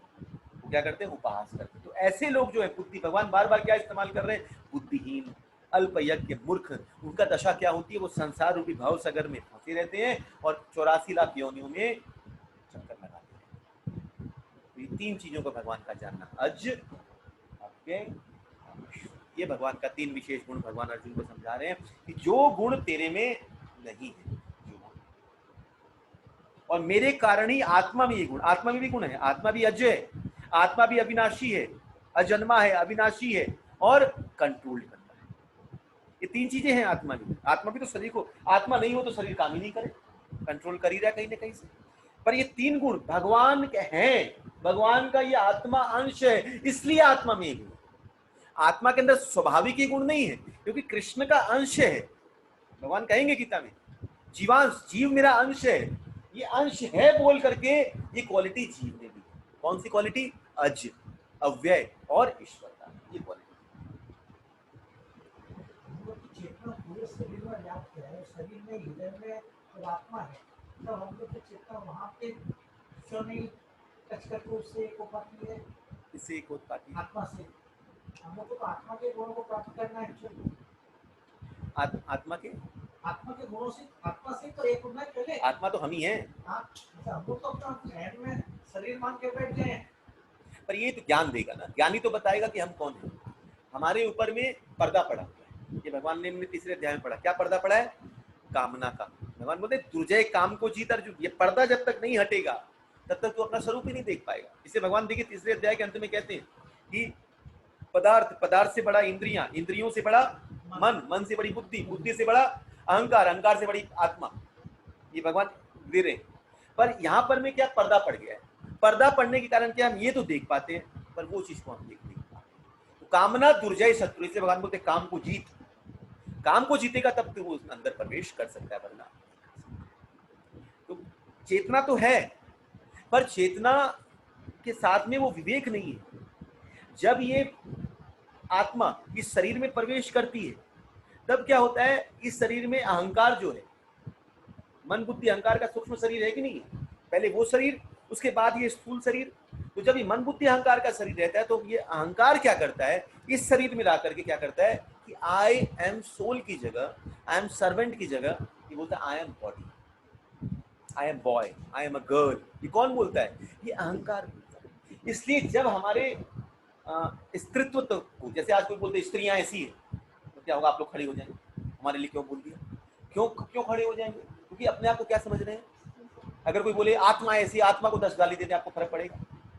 क्यों? क्योंकि आत्मा को अपना मान ही नहीं रहे कि हम आत्मा। तो हमारा ये अहंकार क्या करता है कि कहीं पर हमको यहाँ पर फंसाता है, स्त्रीत्व में फंसा दिया, फिर कहाँ फंसाया? पुरुष तत्व में फंसाया, वहां से निकले। ये इतनी क्षीणता से फंसाता है ना, हमको पता ही नहीं चल पाता है। देखिए, जैसे समझ लीजिए आप इंडिया के बाहर जाएंगे तो अपने आप को इंडिया से जोड़ लेंगे। You are Indian, Indian Indian, सब जगह इंडियन दिख जाएगा तो लगेगा अपना कोई दिख गया, हाँ कि ना? अब इंडिया में जब आप हैं तब आप अपने, आप समझ लीजिए बंगाल के रहने वाले, और आप इंडिया के नॉर्थ में चले जाइए तो आपको इंडियन बंगालीज अच्छी लगी, अपनी दिखाई, ये बंगाल की, बंगाल, हम बंगाल से। अब बंगाल में अगर आप कहीं पर चले जाए तो कलकत्ता वाला कोई दिख जाएगा तो लगेगा ये अपना कलकत्ता। कलकत्ता में हो तो कोई एक्टिवेकर वाला कोई मिल जाए तो लगेगा ये हमारा है। अब एक्टिवेकर में भी आप हो तो आपको अपना फ्लोर वाला दिख जाए तो ये हमारे टावर में रहते हैं, उसमें भी दिख जाए, फिर आप अपने घर में प्रवेश कर जाओ तो आपको अपना घर अपना दिखने लग जाता है, फिर मेरे बच्चे में। तो ये क्या करता है? ये अहंकार इस सूक्ष्मता से आपको बांधता चला जाता है, बांधता चला। अब देखिए, आप इंडिया के बाहर जाएंगे तो आप क्या मानेंगे? I am Indian. और इंडिया के बाहर चले जाओ, जैसे एलियन, कई मूवी आई थी ना जहाँ एलियंस अटैक कर देते हैं या कुछ होता है, तब अपने आप को क्या मानते हो? वी आर फ्रॉम अर्थ। अपने आप को अर्थ मान करके उनसे लड़ने के लिए खड़े हो जाते, हम अर्थ के हैं, मानव हैं, वहां पर मानवता आ जाती है। पर आप सोच के देखिए, इससे ऊपर चले जाएंगे तब कहाँ बात जाएगी? ये ऊपर ऊपर जाते जाते आत्मा, और आत्मा से फिर परमात्मा जाती है। तो अपने आप को कितना हम खोल रहे हैं, जैसे जैसे खोलते चले जाएंगे वैसे वैसे हम स्वतंत्र, बंधन से मुक्त होते जाएंगे। तो सर, परिवार से भी क्लोज क्या हो जाता है? मैं, मेरा। यहाँ पर जीव पहले बनता है, मैं हूं कौन, यही बन जाता है। ये सूक्ष्मता से बंधन जो धीरे धीरे कर करके हमको कहाँ कहाँ विस्तारित करता है। ठीक है ना प्रभु? यहाँ हम फंस गए इसी तकलीफ। तो भगवान यहाँ कहते हैं, और प्रत्येक युग में मैं अपने आदि रूप में प्रकट, प्रकृति स्वामी दृष्टाय संभवामी आत्मध्याय। भगवान बोलते हैं कि मैं आता हूं और जाता हूं, पर मुझे जो बाहर के लोग हैं, जो मूर्ख हैं, अज्ञानी हैं, मुझे समझ नहीं चाहते। उनको लगता है कि मेरा आना और जाना है। पर अर्जुन, आना जाना तेरा है, आना जाना मेरा नहीं। प्रकृति स्वामी धिष्ठाय, इस प्रकृति का मैं स्वामी हूं। जैसे सूर्य है, सूर्य क्या आता और जाता है? सूर्य वही है। घूम कौन रहा है? पृथ्वी घूम रही है कि सूर्य घूम रहा है? सूर्य तो वही। हम क्या बोलते हैं? सूर्य आया, उदय हुआ और सूर्य अस्त हुआ। सूर्य उदय अस्त नहीं हो रहा है। बात को तो वैसे ही हमको कृष्ण का आना और जाना दिख रहा है। कृष्ण का आना जाना नहीं है, हमारा आना और जाना है। कृष्ण तो वही उपस्थित। ये फर्क है। प्रकृति स्वामी दृष्टाय संभवामि आत्मा माया, ये मेरी माया के द्वारा, ये फर्क है। यही हम फंस जाते हैं। ये समझना, ये भेद है किसमें? भगवान में। बहुत लंबा है इसमें। प्रकृति स्वामी दृष्टाय, तो प्रकृति, अब देखिए भगवान बोलते हैं इतना होने के बावजूद भी मैं कर्म करता हूँ, मेरे को कर्म करना पड़ता है, मैं कर्म कर रहा हूँ। इतना होने के बावजूद भी मैं कर्म कर रहा हूँ। मैं आदि दिव्य रूप में प्रकट होता हूँ, आता हूँ और अपनी क्रियाओं को करता हूँ, कार्य करके मैं निकलता हूँ। तो इतना है, मैं स्वयं होने के बावजूद भी मैं कर्मों को कभी भी कर्म से दूर नहीं भागता, मुझे कर्म करना पड़ता है। तो अच्छा, भगवान, अभी मैंने बात करी कि भगवान है, हर जगह है। फिर आप बोलेंगे भगवान है कहाँ, दिखते तो नहीं। हाँ कि ना भाई? हम बोले कि हम आते हैं और जाते हैं, पर भगवान है, पर भगवान कहाँ है? जैसे अग्नि होती है ना, अग्नि कहाँ होती है? दिया सिलाई के अंदर है, लकड़ी के अंदर है। कहाँ नहीं है अग्नि? हमारे शरीर में अग्नि है कि नहीं है? जब भी टेम्परेचर है, मर जाएंगे तो भी बोलेंगे शरीर ठंडा हो गया, वरना टेम्परेचर रहेगा। लकड़ी के अंदर आग है, माचिस के अंदर आग है कि नहीं है? पर दिखती है क्या? क्या करना पड़ेगा? घर्षण करना पड़ेगा। जब घर्षण करेंगे तब आग प्रज्वलित होगी। तो वैसे ही कृष्ण क्या है पर प्रज्वलित होते हैं। ये जो अग्नि है दैट इज कृष्ण है। बात ध्यान से समझिएगा, प्रैक्टिकल समझाया। अग्नि जो है ये कृष्ण है। अब अग्नि में दो गुण होते हैं। क्या होता है? पहली होती है दाहक शक्ति, दाहक मतलब जलाना, और दूसरी शक्ति होती है प्रकाशिता, प्रकाश देता है। दो चीज देती है ना अग्नि, जलाएगी भी और प्रकाश भी देगी। अब जहां पर में दाहकता होगी वहां पर दो चीजें होंगी। पहला चीज होगा जलाएगा और दूसरा चीज है पकाएगा। अग्नि जलाती भी है और पकाती भी। खाना पकाती है कि नहीं? चीजों को जलाती भी। प्रकाश क्या करेगा? प्रकाश दो चीज करेगा। पहला भय को दूर करेगा और दूसरा है कि हमको अंधकार का नाश करेगा। प्रकाश आएगा तो अंधकार निकलेगा, और दूसरी चीज क्या होगा? भय दूर होगा। अंधकार नाश होना मतलब आपको वस्तु सही दिखना। इग्नोरेंस का मतलब क्या होता है? अभी बताया था, तो सही वस्तु को सही रूप में नहीं पहचानना, मतलब अंधकार है। प्रकाश होने से क्या होगा? सही वस्तु आपको दिखाई देगी। तो यहाँ पर में प्रकाशता में दो चीजें आएंगी, भय की निवृत्ति और दूसरा आपको वस्तु सही जगह दिखाई देगी। प्रकाशिता मतलब आपको अंधकार का नाश होगा, इग्नोरेंस निकल जाएगा। तो यहाँ पर में कृष्ण कौन है? अग्नि, पर उसको घर्षण चाहिए, तब ये अग्नि पर चलेगी, तब ये कृष्ण निकलेंगे। और जब ये निकलेंगे तो क्या देंगे? प्रकाश देंगे, प्रकाशिता और दाहकता। तो दाहक मतलब क्या? क्या चीज दाहक होगा? क्या जलेगा? अज्ञान, हमारी अंदर की आसक्तियां जलेंगी, हमारे अंदर का मोह जलेगा, ये जल जाएगा। और हमारे जीवन में क्या क्या बोलते हैं, क्या प्रकाश होगा? ज्ञान का प्रकाश। ज्ञान का प्रकाश और आसक्ति मोह का नाश, ये दो चीजों की जीवन में प्राप्ति होगी। तो ये कृष्ण है जो होकर के भी नहीं दिखाई दे रहे हैं। उसके लिए क्या करना पड़ेगा? घर्षण चाहिए। वो घर्षण के लिए क्या करना पड़ेगा? हरे कृष्णा, वो रोज सुबह उठ के घर्षण करना पड़ेगा। घर्षण करेंगे, मंथन, मंथन बोलते हैं ना, मंथन मतलब घर्षण करना। जैसे आप दूध का दही का घर्षण करते हो, तब दही का घर्षण करो। अब दही के अंदर क्या है? दही के अंदर में मक्खन है कि नहीं? पर दिखता है क्या मक्खन? पर निकलेगा कब? उसको मथोगे, घर्षण करो। तो घर्षण से चीजों की निकलती है, और वो जो निकलता है ना, वो उसका सार निकलता है, सार निकलेगा। तो वैसे ही जीवन के अंदर जब भगवान की भक्ति जागृत होती है तो भक्ति क्या करती है, भगवान को प्रकाशित करती है, भगवान को सामने लेकर के आती है। इसलिए भगवान पहले क्या कहते हैं कि भक्तयो अस्मि। ये ज्ञान कब मिलेगा, जब तू मेरा भक्त होकर के बैठेगा, तब जाकर के ये ज्ञान तेरे अंदर मिलेगा। ठीक है, तो पकाती क्या है, अच्छा देखिए, अग्नि हो गई कृष्ण, जलाया क्या, आसक्ति। अच्छा पकाई क्या, पकाना अच्छा है कि खराब है, अच्छा है। क्या पकेगी, हमारी भक्ति पकेगी, भक्ति की परिपक्वता आएगी। ठीक है ना। और अंधकार का दूर होना मतलब जो ये प्रकाशिता मतलब ज्ञान, और ज्ञान से क्या होगा, हमारा अज्ञान दूर होगा। अंधकार दूर होना मतलब अज्ञान का दूर होना। और भय की निवृत्ति होना, भय निवृत्ति होना मतलब हमारे अंदर से काम क्रोध लोभ मोह की निवृत्ति होना, मोह का जीवन से निकलना, ये चीजों की प्राप्ति होगी। तो ज्ञान कृष्ण जब आएंगे तो हमारे जीवन में ये चीज नहीं हुआ, क्लियर की हुआ। हाँ, ये है श्लोक, अजो अपि सनप्या भूतानाम ईश्वरोऽपि सम प्रकृति स्वामी दिष्टाय संभवामि आत्माय। आगे वाले श्लोक में भगवान कहते हैं यदा यदा हि धर्मस्य ग्लानिर्भवति भारत अभ्युत्थानमधर्मस्य तदात्मानं सृजाम्यहम्। भाई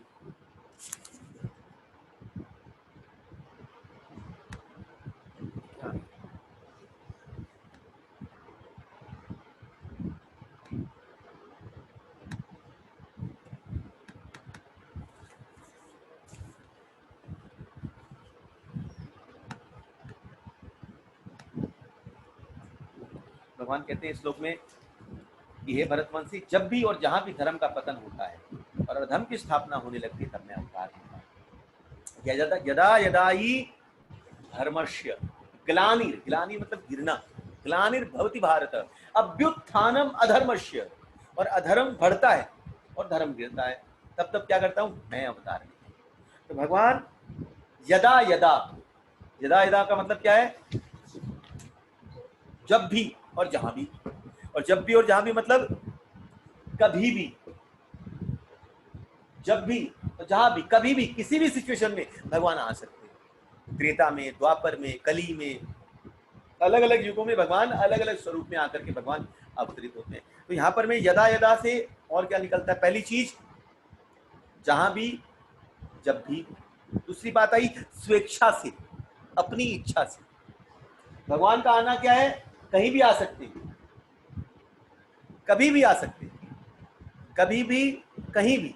और दूसरी बात स्वेच्छा से, अपनी इच्छा से, ये गुण हमारे में नहीं। तीसरी चीज किसी भी योनि में आ सकते हैं, हाँ कि ना। भगवान ने बड़ा अवतार लिया, कौन सी योनि थी, सुकर योनि।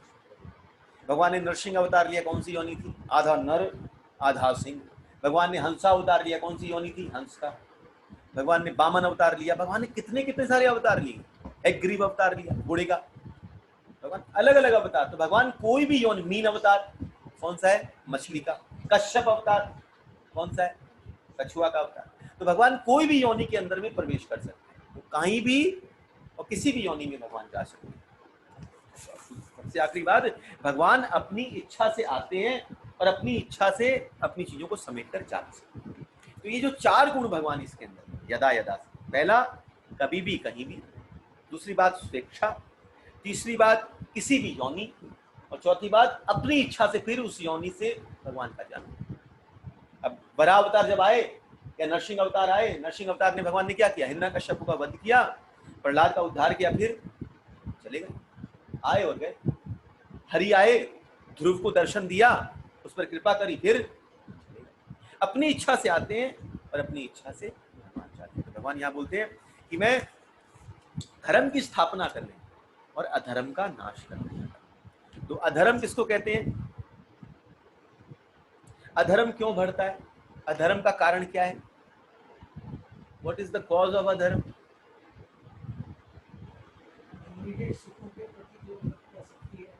हाँ, हमारा नाशवान वस्तु, जो वस्तु सांसारिक है, उसके प्रति जो हमारा आकर्षण है, जब ये आकर्षण बढ़ने लगता है तब ये अधर्म की तरफ लेकर जाता है। जितना हमारा आकर्षण बढ़ने लग जाएगा इसके प्रति, नाशवान वस्तु, सांसारिक वस्तुओं के प्रति, हमको अधर्म की तरफ प्रवृत्त करेगा। ये ध्यान रखिए, जब तक हमारा आकर्षण नाशवान वस्तु के प्रति है, हमको अधर्म में डालेगा, और वही आकर्षण अविनाशी वस्तु की तरफ हो जाएगा तो हमको धर्म की तरफ बढ़ेगा। अविनाशी वस्तु क्या है?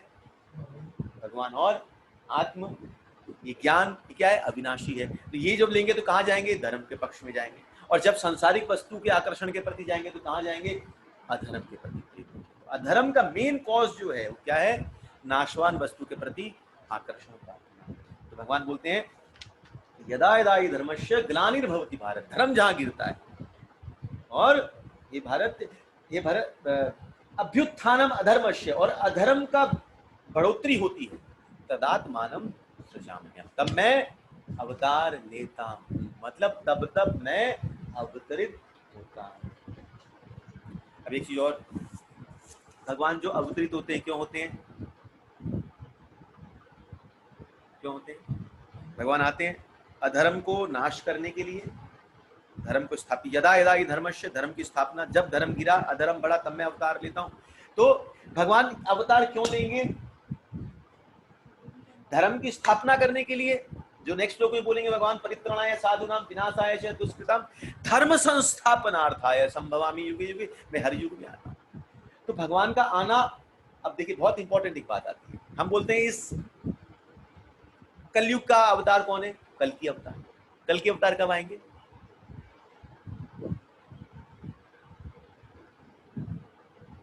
कब आएंगे कल के अवतार? एंड ऑफ कलयुग, कलयुग एंड पर होगा तब आएंगे। तो कितनी बार बताया कल के अवतार कब है? एंड ऑफ कलयुग। तो जब ये युग कौन सा है? कलयुग। तो कलयुग का धर्म, अगर कलयुग के एंड में भगवान आएंगे तो कलयुग का धर्म कब बताएंगे? धर्म की स्थापना कब होगी? जो आप शुरू में आओगे। समझ रहे बात को कि नहीं? अगर आप एंड में आओगे तो आप धर्म कैसे स्थापित करोगे? स्थापित तो धर्म कब होगा? जब आप शुरू में आकर के बताओगे इस कलयुग आ गया, इस कलयुग का धर्म ये है, आप ये करो, और उसको स्थापित करोगे, तब तो आप ये भगवान का जन्म हुआ। एंड में आप आओगे तो एंड में तो क्या कर रहे हो आप? परित्राणाय विनाशाय च दुष्कृताम, आप उसको हटा रहे हो, लोगों को नाश कर करके एक युग से दूसरे युग में जा रहे हो आप। बात को बहुत गंभीरता से समझिए। तो कलयुग में भगवान का अवतार कौन सा है? हाँ, चैतन्य महाप्रभु का। उन्होंने क्या किया? इस कलयुग के धर्म की स्थापना क्या है? हरि नाम। धर्म भगवान क्या बोलते? श्रीमद् भागवतम क्या बोलती है? कृष्ण वर्णम द्विषा कृष्णम संगोपांगस्त्र पार्षद यज्ञ संकीर्तनम प्राय जजंती ही सुमेधश। ये भगवान ने धर्म की कलयुग में स्थापना। संस्था लोग बनाते हैं ना, बड़ी बड़ी संस्थाएं बना रहे हैं, भगवान ने भी संस्था बनाई। पहली संस्था बनाने वाले कौन है? कृष्ण। क्या बनाया? धर्म संस्था पनार्थाय। कौन सी संस्था बनाई है? जहां पर में धर्म रहता है। यदि आगे वाले श्लोक में चलते तब इसको परित्राणाय साधूनां विनाशाय च दुष्कृतां धर्म संस्थापनार्थाय संभवामि। तो साधु नाम, साधु किसको कहते हैं? पहला सवाल। भगवान बोलते हैं कि भक्तों का उद्धार करने, दुष्टों का विनाश करने, धर्म की स्थापना करने के लिए मैं हर युग में प्रकट होता हूँ। भगवान बोलते हैं परित्राणाय, परित्राणाय मतलब उद्धार के लिए, उनको सुख देने के लिए, आनंद देने के लिए। किसको? साधु नाम। साधु नाम का मतलब क्या होता है? साधु मतलब जिनकी लंबी दाढ़ी हो, लंबे बाल हो, जो नंग धड़ंग घूमता हो, लोम विलोम करता हो, गेरुआ वस्त्र पहनता हो, साधु किसको कहते हैं? जो बहुत अच्छी बात है। धर्म को, धर्म का मतलब ही क्या होता है? धर्म का मतलब ये धारण करे, धारण करना ही धर्म है। आप कोई भी चीज को जब धारण करते हो वो धर्म कहलाता है। धारण मतलब ही धर्म, धर्म शब्द का मतलब ही धारण करना, धारण करना। किसी वस्तु के अंदर जब उसका गुण स्वतः धारण हो जाता है वो उसका धर्म कहलाता है। वो धारण हो गई, धारयति इति धर्म, जो धारण कर ले वो धर्म। पर साधु पुरुष कौन है जो धर्म धारण करे? धर्म क्या है? साधु पुरुष की पहचान कैसे करोगे आप? अब कैसे पता चलेगा साधु है और ये दुष्कृताम है? कैसे पता चलेगा? क्योंकि देखने में तो हो सकता है साधु पुरुष साधु कपड़ा पहन करके भी दुष्कृताम बैठा, पाखंडी बैठा है कि नहीं? और एक हो सकता है सूट बूट में, टी शर्ट ट्राउजर में, और किसी में भी सूट बूट किसी में भी हो सकता है तो संत घूम रहा हो सकता है कि नहीं हो सकता है? हमको पहचान कैसे? गुण क्या है साधु का और गुण क्या है दुष्कृता? यहाँ पर में बताते हैं कि जब साधु पुरुष होता है और जो दुराचारी होता है, महात्मा और दुरात्मा, तो अगर अपने से ऊंचे वाले व्यक्ति को देखता है और अपने से नीचे, दो ही तो होगा, एक अपने से ऊपर और एक अपने से नीचे, और तीसरा अपने बराबर। ये तीन तरह के व्यक्ति जीवन में आएंगे कि नहीं आएंगे? या तो आपसे ऊपर होंगे, या आपसे नीचे होंगे, या आपके बराबर। तीन तरह के व्यक्ति होंगे। तो जो साधु पुरुष होगा और अपने से नीचे वाले व्यक्ति को देखेगा तो क्या करेगा? उस पर दया करेगा, उस पर करुणा करेगा। और जो दुराचारी होगा वो क्या करेगा? नहीं, उस पर अभिमान करेगा। मेरे पास क्या है, तेरे पास नहीं, अभिमान आएगा उसमें। अपने से नीचे वाले को देख करके उसके अंदर अभिमान जागृत होता है। अब समझ लीजिए आप लखपति हैं और आपके नीचे सब हजारपति हैं, तो आपके अंदर क्या होगा? लखपति का अभिमान होगा, मैं लखपति। पर आपके साथ में सब करोड़पति हैं, तब क्या लखपति का अभिमान होगा क्या? तो नीचे वाले से क्या पैदा होता है? अभिमान। तो यहां पर मैं बोलते हैं जो असाधु है, जो दुरात्मा है, जो दुष्कृता में, वो क्या करेंगे? नीचे वाले व्यक्ति से अभिमान जागृत होता है। ए, तुम इस लिफ्ट में क्यों आया? तेरी लिफ्ट बनी है वो सामने में, सर्विस लिफ्ट, उसी में घुमा कर यू आर एलिजिबल। ये क्या है हमारे लिए? देखिए ये क्लासिफिकेशन हमने तो किया है, सब टावर में है ना, सर्वेंट लिफ्ट, ये ओनर्स लिफ्ट। हाँ कि ना है? क्या वो इंसान नहीं है?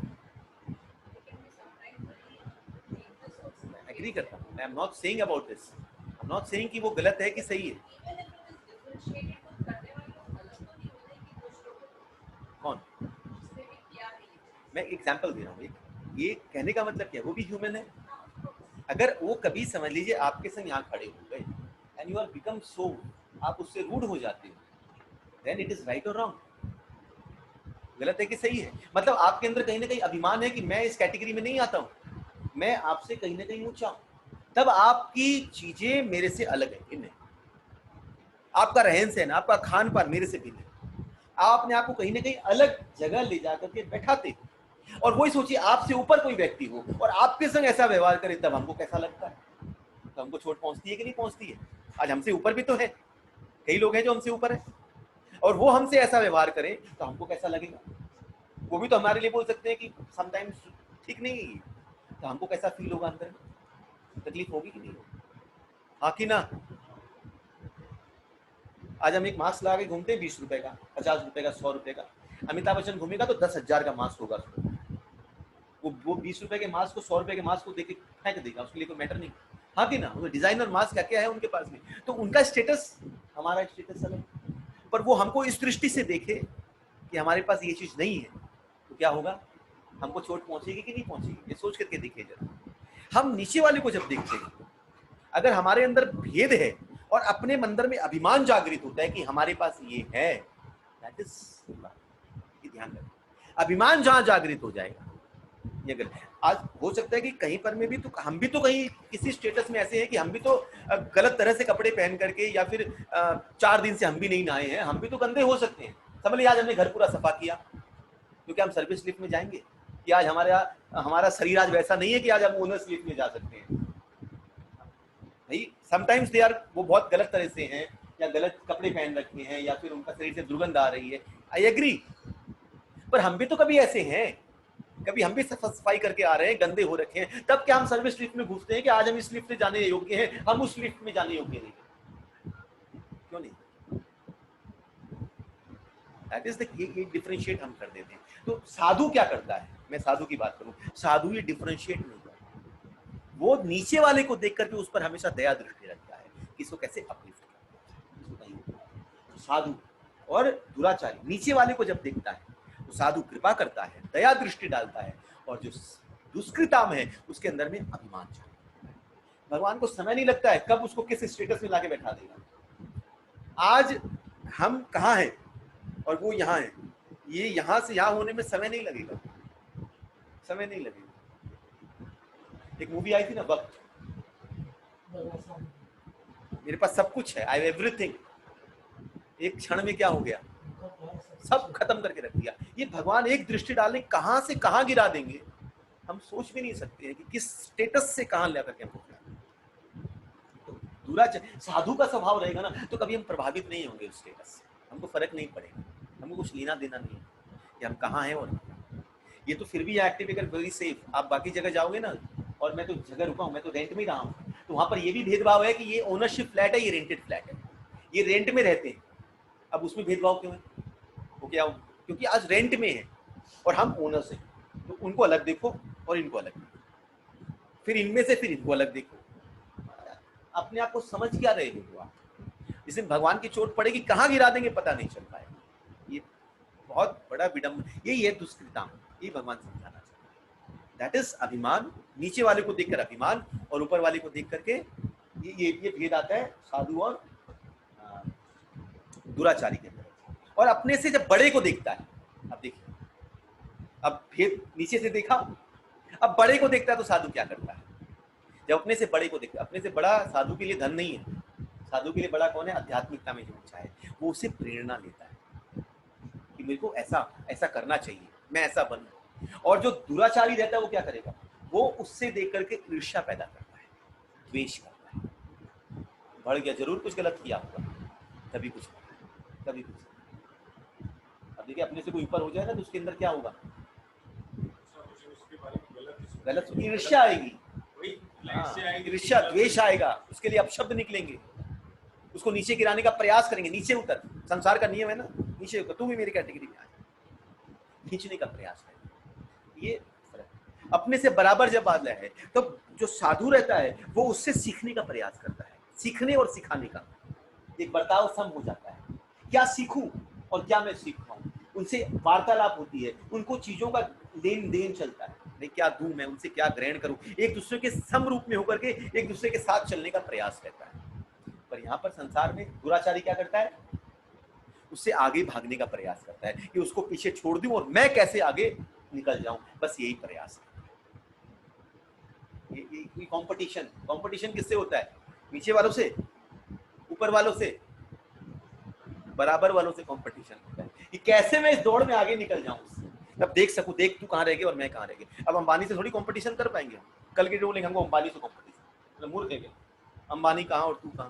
कंपटीशन किससे होता है? अपने बराबर वालों से।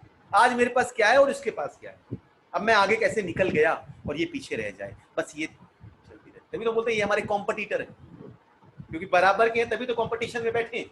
अगर बराबर के नहीं होते तो कंपटीशन में क्यों बैठते? सीधी सीधी बात। तो यहाँ पर में भगवान जो बोलते हैं परित्राणाय साधु नाम, तो साधु पुरुष के अंदर ये तीन क्वालिटीज, अपने से नीचे वाले को देखता है तो उस पर कृपा करता है, अपने से ऊपर वाले को देखता है तो उससे प्रेरणा लेता है, और अपने से बराबर वाले को देखता है तो उससे साथ में रह करके सीखने और सिखा करके साथ में चलने का प्रयास करता है। अगर वो पीछे छूट जाए तो उसको खींच करके आगे, खींच करके आगे। बात समझिएगा। अब आध्यात्मिकता में आप चल रहे हो और कोई 4 माला से 2 माला में आ जाए तो आप क्या बोलोगे? नहीं पागल, चल 4 माला करता, 2 माला में करता, 4 माला फिर कर, मतलब वो पीछे छूट गया, अब उसको खींच करके फिर आगे ला रहे। पर संसार में कल 2 लाख की कमाई थी, आज 1 लाख की हो गई तो आप खुश हो जाते, हाँ मेरी वो नीचे रहे तो मैं बेटर। ये फर्क है साधु पुरुष का और भगवान। ये साधु पुरुष के लक्षण होते हैं। साधु पुरुष वस्तु का उपयोग करता है और दुराचारी वस्तु का उपभोग करता है। एक उपयोग करता है और एक उपभोग करता है। उपयोग में योग है और उपभोग में भोग है। तो साधु पुरुष योग करता है और दुराचारी पुरुष भोग करता है। वस्तु का उपयोग है, यूटिलाइजेशन है, उसको प्रॉपर अपने लिए संसार के लिए उपयोग में लेकर के आता है, उपभोग में नहीं। उपभोग में स्वार्थ है, उपयोग में स्वार्थ नहीं, निस्वार्थ है, परमार्थ है, दूसरों के लिए भी लगता है। पर जहां स्वार्थ आ जाता है वो उपभोग। डॉक्टर ने आपको नंबर दे दिया, भाई कभी भी इमरजेंसी हो आप मुझे फोन, और आपको कभी कोई तकलीफ हुई, मेजर हुई और आपने फोन किया तो उस डॉक्टर का उपयोग हुआ। कोई तकलीफ में आ गया, कोई व्यक्ति बहुत परेशान है, आपने उसका उस नंबर दे दिया, डॉक्टर का हेल्प कर लिया, वो उपयोग हो गया। परंतु रात को 12 बजे आपको एक छींक आ गई, 2 बार खांसी आ गई और आपने 2 बजे रात को खुदा लिया डॉक्टर साहब मुझे खांसी आ रही, तो आपने उसका उपयोग नहीं किया, उसका उपभोग करने का प्रयास किया, उसको मिस यूज मतलब यूटिलाइजेशन में ले लिया, मिस यूज किया उस चीज का। एक यूज है, एक मिस यूज है, आपने मिस यूज किया उसको। उसके साधुत्व का आपने मिसयूज किया है। आज डॉक्टर नंबर दे दिया तो उसका मतलब आपने उसका मिसयूज नहीं करना है। उपयोग और उपयोग मैं समझाने का प्रयास कर रहा हूँ। गाड़ी आपके पास है और आप गाड़ी में बैठते हो, वो उसका उपयोग है, पर गाड़ी आप में बैठ जाए वो उसका उपयोग है। अब गाड़ी बिना रहा नहीं जाता। अब मेरे को यही गाड़ी चाहिए। अब ये छोटी गाड़ी जो ऑल्टो है या छोटी छोटी गाड़ियां ये नहीं चाहिए। मेरा स्टेटस थोड़ा हाई है, मेरे को अब थोड़ी बड़ी गाड़ियां चाहिए। I need Mercedes, BMW। तो मतलब आपने उस गाड़ी का उपभोग किया है, गाड़ी आप में बैठ गई है। अब आप गाड़ी में नहीं बैठते, गाड़ी आप में बैठती है। दैट इज, समझ रहे हैं बात को? दैट इज उपयोग। तो साधु पुरुष का और दुराचारी का ये लक्षण।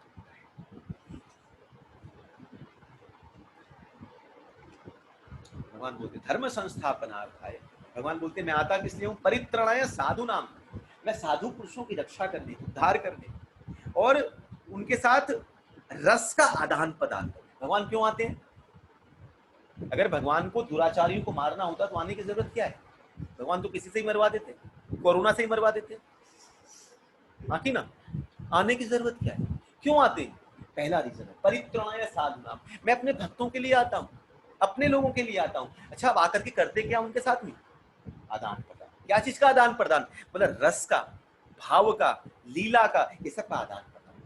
भक्त मुझे देख करके आनंदित होते हैं और मैं उनको देख करके आनंदित, दांत दिखाता हूं, एक से दांत दिखा रहे हैं। वो जो आदान प्रदान है रस का, भाव का, ये जो आदान प्रदान है ये भक्तों के साथ। परित्राणाय साधु नाम, और आता हूं तो फिर ये काम भी कर देते। जैसे हम जाते हैं भाई, ये काम करने गए साथ में, चलो भाई ये भी काम कर दिए, वहीं से निकल रहे थे तो हमने ये काम भी सल्टा दिया। तो वैसे ही भगवान बोलते आता हूं मैं किसके लिए? भक्तों के लिए। पर आते आते आया हूं तो फिर ये भी सल्टा देता हूं। क्या बोले? विनाश आया, तो बेकार बेकार लोगों को, तुम भी चलो निकलो यहाँ से, वो भी सल्टाने का काम साथ में कर देता हूं। और साथ में क्या करता हूं? धर्म संस्थापना, धर्म की स्थापना, धर्म की स्थापना करता हूं। धर्म की स्थापना कहाँ है? बोला उठाता हूं। कहां से उठाता हूं? बोला कि परिस्थिति जन्य धर्म से उठा करके उसको वर्णाश्रम धर्म की तरफ लेके जाता हूं। वर्णाश्रम धर्म से उठा करके उनको मानव धर्म की तरफ लेकर के जाता हूं। और मानव धर्म से फिर जब वो उठता है तो उठ करके हमारा सर्वे पुंसा परो धर्म भक्ति अदोक्षज अहेतु की अप्रतिहता स्वयात्मा परिषदति, वो परम धर्म भक्ति की तरफ उसको अग्रसर करता है। ये भगवान के धर्म की स्थापना। समझ में आई बात? धर्म संस्थापनार्थाय और संभवामी युगे युगे, और हर युग में आता हूं। ऐसा नहीं कि आया और गया, हर युग में आना है। तो इस युग में भगवान का आना क्या है? श्रीमद् महाप्रभु के रूप में। और धर्म की स्थापना करी, संकीर्तन यज्ञ को स्थापित किया और बोला एक ही चीज है जो कलिकाल से निकाल सकती है। कलयुग केवल नाम आधारा, रामचरितमानस, सुमिरी सुमिरी भवपुत्र ही नारा। कलयुग में केवल एक ही चीज है जो कलयुग को निकाल सकती, कलयुग से निकाल सकती। हरेर नाम हरेर नाम हरेर नाम हु केवलम कलाउ नास्ति एव नास्ति एव नास्ति एव गति।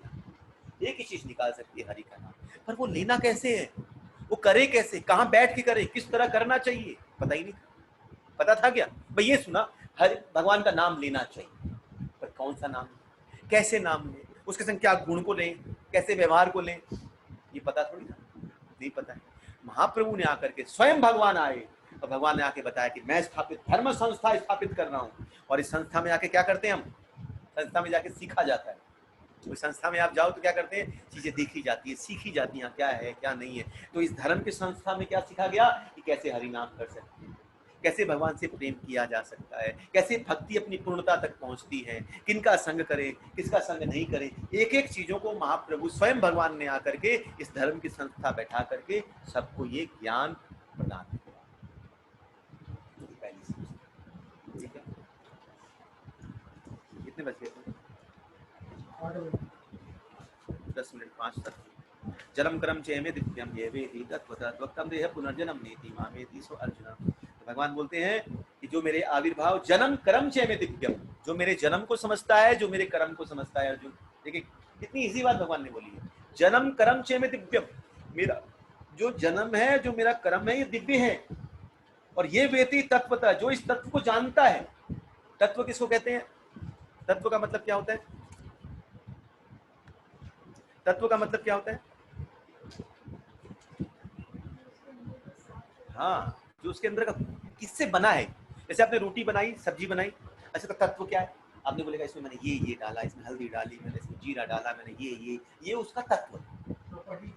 प्रॉपर्टी हाँ, प्रॉपर्टी, उसकी जो प्रॉपर्टीज है, इंग्रेडिएंट्स हैं उसके, जो इंग्रेडिएंट्स वो तत्व कहलाते हैं। तो भगवान बोलते हैं जन्म कर्म चेमे दिव्यम ये वेति तत्वतः, जो मेरे जन्म और कर्म के तत्व को जान जाता है कि मेरा जन्म लेना क्यों, मेरा कर्म करना क्या है, जो इस तत्व को जानता है। त्वक्तम देह पुनर्जन्म, उसको अर्जुन नेति मामयति सो अर्जुन, उसको वापस पुनर्जन्म देने की जरूरत है। मतलब भगवत धाम पहुंच गया। तो बोले बड़ा आसान है। हाँ, भगवान के तत्व को जानना, भगवान के तत्व को पहचानना, जानना जरूरी है। तत्वतः देखिए भगवान यही बोल जन्म कर्म चम ये वेति तत्वतः, जो इसको जान जाता है। हम अभी जान नहीं पाए, हम केवल अभी सुन पा रहे हैं। जानना मतलब निष्कर्ष पर निकलना, माने आप बोले ना इस चीज को हम जान गए, मतलब अगर आप मैं बोलूं आप किसी चीज को जान गए, आप बोले मैं इस चीज को जान गया, मतलब उसके सॉल्यूशन पर आ गए आप। अलजेब्रा में होता ना लेट व्हाट इज प्रूफ, मतलब ये सॉल्यूशन हो गया।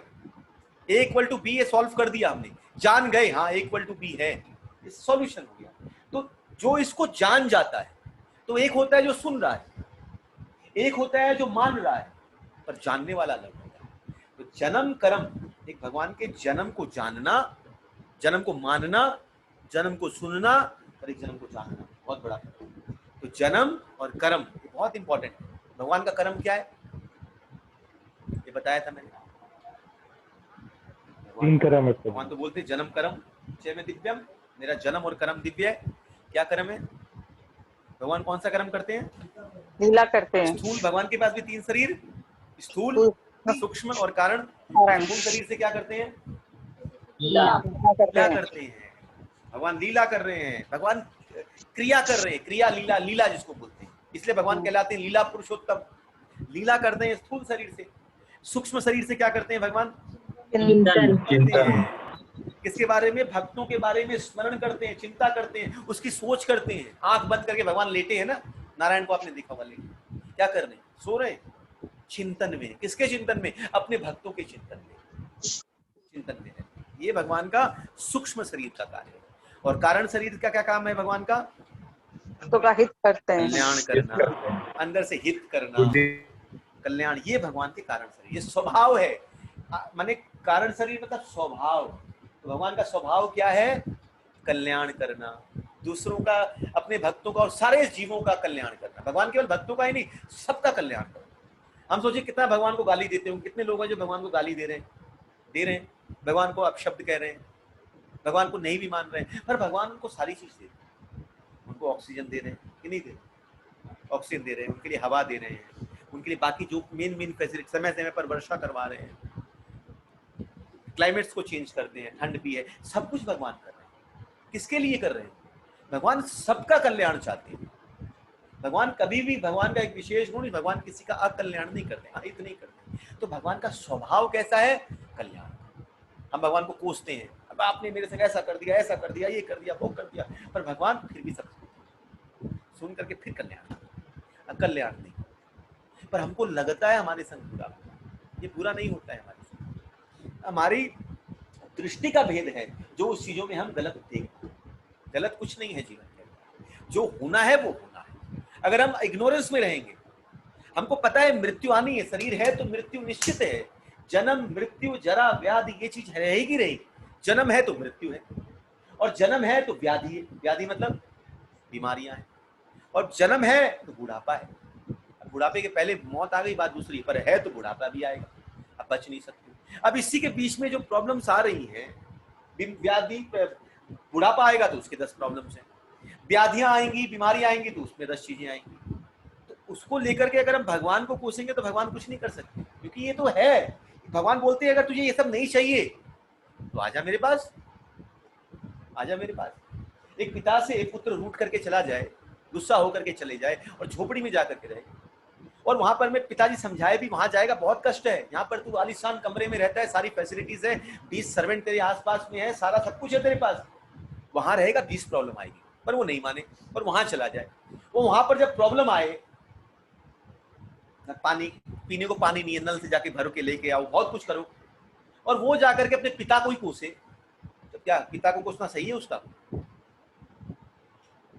अगर वहां प्रॉब्लम आएगी तो पिता को कोसने क्या कर रहा है? पिता की गलती है उसमें। पिता ने तो तुझे बोला यहीं रह, तू जानबूझ करके वहां जाने का प्रयास किया है, और पिता अभी भी बैठे हैं। अभी भी तू छोड़ दे, तकलीफ तुझे लग रही है ना, छोड़, तू आ जा मेरे पास। हम आना भी नहीं चाहते हैं और कष्ट भी नहीं चाहिए। पिता क्या कर सकता है? पिता बोले झोपड़ी रहेगी तो कष्ट होगा, तो जिस स्टेटस में रहेगा वैसे रहेगा, तुझे ये सब प्रॉब्लम तो फेस करनी पड़ेगी। अगर उस प्रॉब्लम में तू ठीक है तो रह उसमें, अगर तुझे वो प्रॉब्लम नहीं चाहिए तो मेरे पास आ जा, ये प्रॉब्लम तुझे नहीं मिलेगी। तो गलती किसकी है? पिताजी की गलती है कि उस व्यक्ति की गलती है, लड़के की गलती है? तो वैसे हम क्या है, भगवान के पास सारी फैसिलिटीज हैं, उनका धाम परम धाम गोलोक धाम। हम आए हैं यहाँ पर अपने भोग के लिए। अब यहाँ पर भगवान पहले से बता रखे हैं, दुखालय अशाश्वतम, कितना है भगवान बोलते हैं ये दुख का घर है।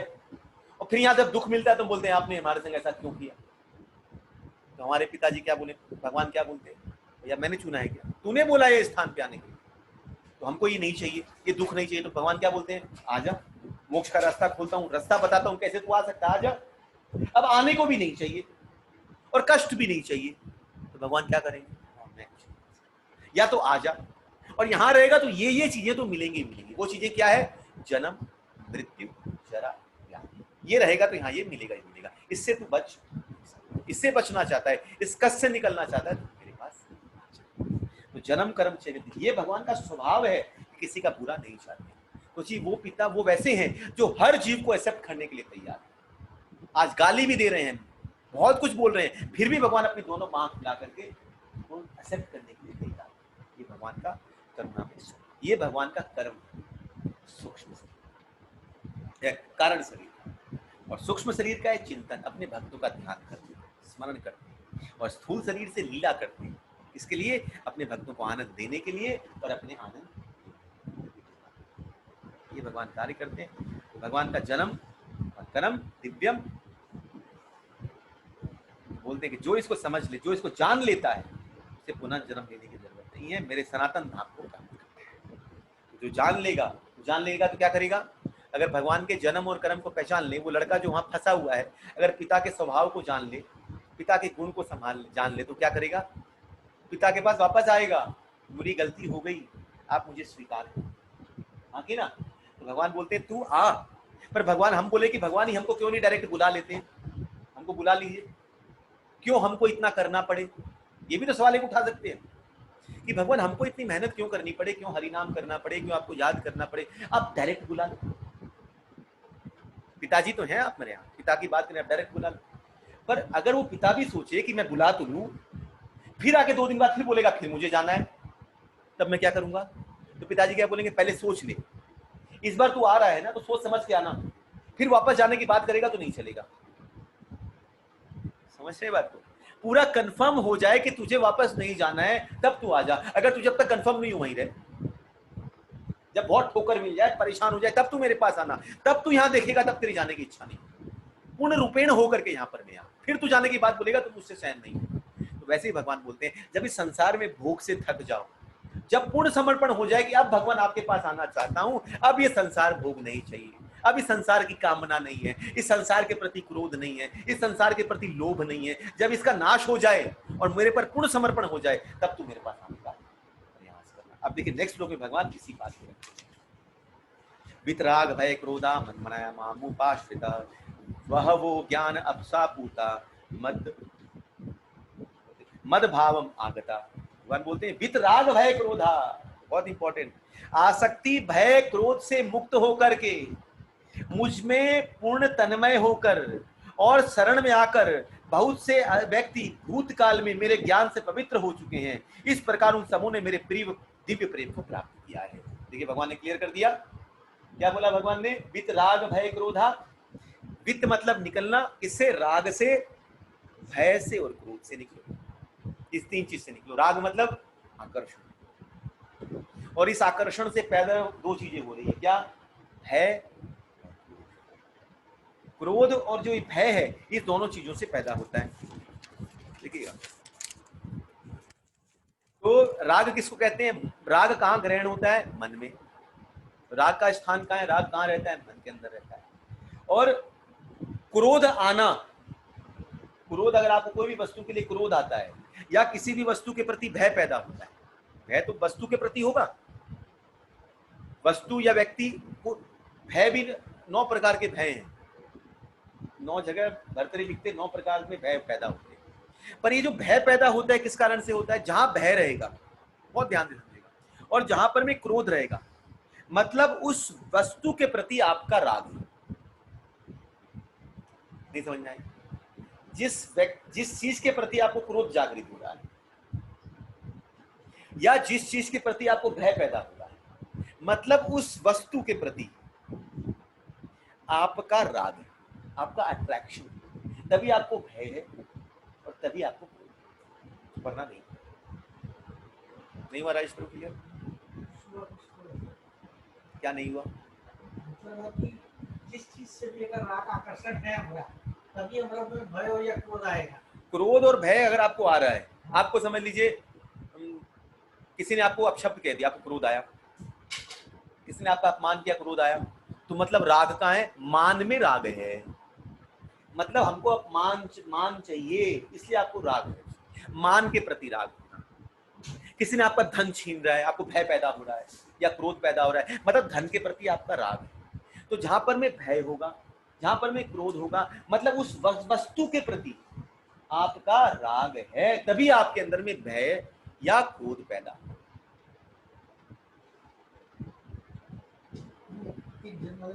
आज हम लोग नीचे लिफ्ट का वेट कर रहे हैं, लिफ्ट नहीं आ रही, लिफ्ट हमारी जरूरत है, तो वैसा कोई आकर्षण नहीं है। जी आकर्षण है, बहुत देर तक नहीं आती तो क्रोध पैदल आ जाइए, लिफ्ट है, सीढ़ी है, लिफ्ट के प्रति आकर्षण है। अब जब पहले लिफ्ट नहीं होती तो क्या लोग 6-6 तल्ला 8-8 तल्ला नहीं चढ़ते थे? पहले भी तो, आज 10 तल्ले की जो बिल्डिंग है, पहले 5 तल्ले की बिल्डिंग की हाइट उतनी होती थी कि नहीं?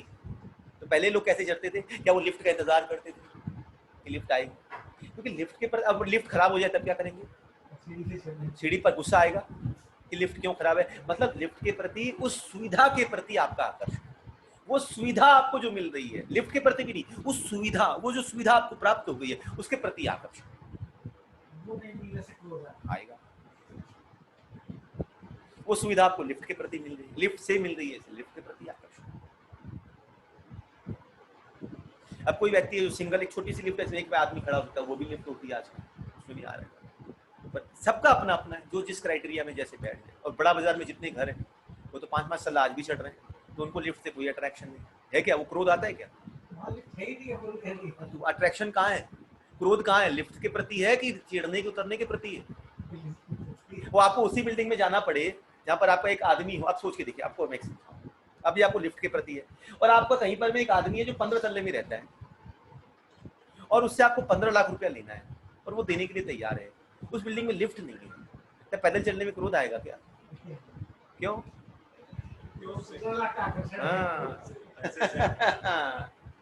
तब लिफ्ट क्रोध नहीं दे रही है। क्रोध और कहां पर पड़ रहा है आपका? जहां पर में आपको क्रोध और भय कहां है? जहां पर वस्तु के प्रति राग है। अब आपका राग जब धन के प्रति चला गया तो ये राग यहां नहीं रहा लिफ्ट के प्रति, क्योंकि राग वहां चला गया, इसलिए आपको पैदल चलने में कोई तकलीफ नहीं। हरे कृष्णा प्रभु जी। हर छड़ी हर जगह फंसे हुए हैं। यही तो भगवान बोलते हैं कि निकलना कैसे? वित राग भय क्रोध, राग से भय से। अब जैसे भर्तरी बोलते हैं 9 जगह क्रोध रहता है, बहुत सुंदर श्लोक है भर्तरी का, भर्तरी सतकम में लिखते हैं, भोगे रोग भयम, 9 जन है जो रोग से ग्रसित, जो भय से ग्रसित, मतलब भोगे रोग भयम, कूले च्युत भयम, वित्ते निर्पाल भयम, माने दैन्य भयम, बले रिपु भयम, रूपे जराया भयम, शास्त्रे वादी भयम, गुणे खल भयम और काये कृतांत भयम। ये 9 प्रकार का भय जो लोगों में विद्यमान है, अलग अलग। बोले पहला भय भोगे रोग भयम, जो भोगी होता है उसको रोग का भय रहता है। ये रोगी तो नहीं, रोगी तो नहीं, उसको हमेशा ही डर रहता है मेरे अंदर कोई रोग है, कोई रोग है, कोई बीमारी। वो बीमारी का एक हमेशा, अब देखिए कितने ऐसे लोग हैं जिनको खाली रोग का भय रहता है, मेरे अंदर ये बीमारी आ गई, मेरे अंदर ये बीमारी आ गई। वो रोग से भयभीत रहता है, हमेशा रोग के प्रति भय है उसको। तो भोगे रोग भय, तो भोगी को रोग की चिंता रहती, रोग का भय बना रहता है। कूले च्युत भय, जो कुल परंपरा में बैठा है, इसको कुल की चिंता है, उसका भय बना रहता है कहीं मेरा कुल गिर नहीं जाए। समाज में मेरा मान प्रतिष्ठा गिर, मतलब कुल का जो समाज नहीं बोलते, हम इस समाज के हैं, हमारा ये कुल है, हम ब्राह्मण हैं, हम क्षत्रिय, मतलब अलग अलग कुल में आप हैं। तो जो कुल को सब कुछ मानता है, तो उसको हमेशा एक ही भय रहता है कि मेरी कुल परंपरा गिर नहीं जाए। कुले चूक भयम, वित्ते निर्पाल भयम, जो धन के प्रति है उसको हमेशा चोरों का भय बना रहता है कि चोर मेरा धन को चुरा करके कोई छीन नहीं ले। माने दैन्य भयम, जो मान सम्मान की चिंता करता है उसको हमेशा ये चिंता रहती है कोई मेरा अपमान नहीं कर दे कहीं पर। इससे पहले से जाएगा तो बोलेगा मेरे को ऐसी सुविधा होनी चाहिए, हम यहाँ बैठेंगे, आगे हमारी चेयर ये आसन ऐसा होना चाहिए, ऐसा होना चाहिए, उसको हमेशा मान की चिंता रहती है। अब देखेंगे बड़े बड़े जो लोग हैं वो धन के प्रति नहीं है, उनको मान सम्मान के प्रति ज्यादा, मेरा मान सम्मान ऐसा होना चाहिए, पहले से बता देते हैं, अब दो नहीं दो, मान सम्मान हमारा इतना होना चाहिए। अब जैसे कई बार होता है फिल्म फेयर अवार्ड है, तो वो पैसा दे रहे हैं किसके लिए? अवार्ड लेने के लिए। अवार्ड क्या है? मान। उनके पास पैसा है पर मान चाहिए, तो मान के लिए वो पैसा देने के लिए तैयार है।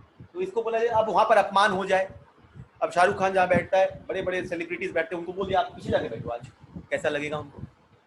उनके लिए अपमान है। तो माने दैन, उनको हमेशा एक भय रहता है कि कहीं पर जाएं और कहीं पर अपमान नहीं हो जाए हमारा। जिसको ज्यादा मान मिलता है उसको एक भय जागृत होता है, कहीं पर गया तो अपमान न हो। माने दैन बले रिपू भय, जो बलवान होता है उसको हमेशा डर रहता है किसका? उसको रिपू मतलब दुश्मनों का भय रहता है कि मेरे से कोई ताकतवर कोई ऐसा नहीं आ जाए जो मेरे बल को छीन कर दे, उसको हमेशा इसका भय रहता है। रूपे जराया भयम, जो रूप के प्रति आकर्षित होता है उसको हमेशा बुढ़ापे से डर रहता है, कहीं रिंकल्स नहीं आ जाए, कहीं पर स्किन ऐसी नहीं हो जाए, हमेशा वो अपने शरीर के प्रति ही आसक्त रहता है। जो रूप के प्रति है उसको शरीर के प्रति, जराया भयम, उसको हमेशा बुढ़ापे से डर बना रहता है। शास्त्रवादी भयम, जो ज्ञानी होता है उसको हमेशा ये रहता है कि मेरे से कोई ऊंचा ज्ञानी नहीं आ जाए, शास्त्री वाला, कि जो मेरे इस शास्त्र को खंडित कर दे, तो शास्त्रवादी भयम, उसको हमेशा ये कहना बना रहता है। गुणे खल भयम, जो गुणवान व्यक्ति होता है उसको यही डर लगा रहता है मेरा गुण खत्म नहीं हो जाए, मेरी ये क्वालिटीज जो है अंदर, एक अच्छी मेरे अंदर एक क्वालिटी है जिससे लोग मेरे को देखते हैं, ये क्वालिटी नहीं निकल जाए, उसको हमेशा डर रहता है ये क्वालिटी चली जाएगी तो क्या होगा।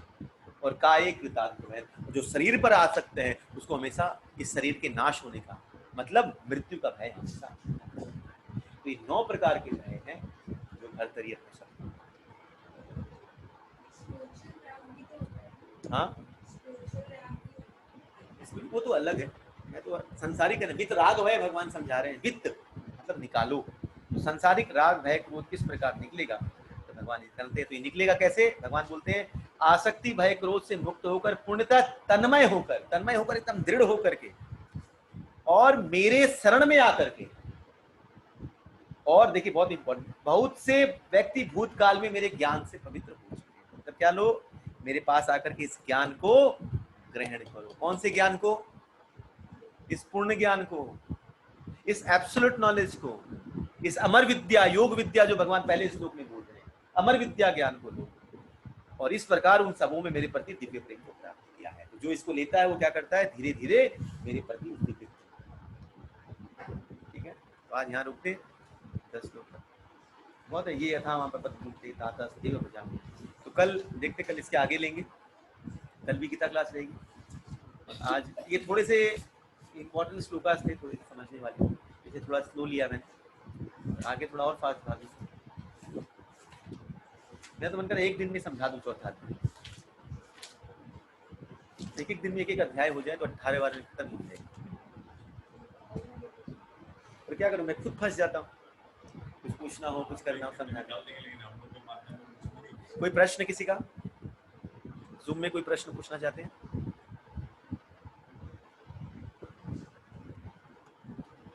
हरे कृष्णा, कोई प्रश्न किसी का?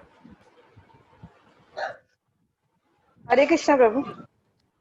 आवाज ही नहीं आई आज, तो पता नहीं। हरे कृष्णा प्रभु। हरे कृष्णा। सबको ऑन करिए ना, कोई प्रश्न है क्या?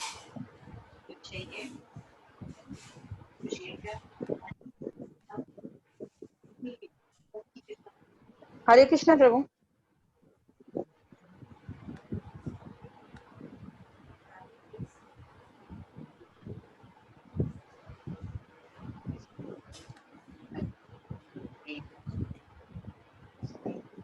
चैट भी है।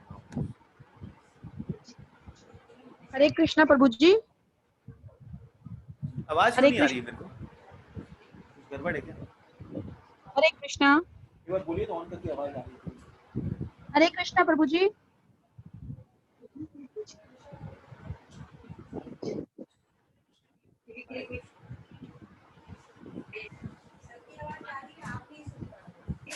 मुझे क्यों नहीं आ रही है आवाज? मैं ईयरफोन देना।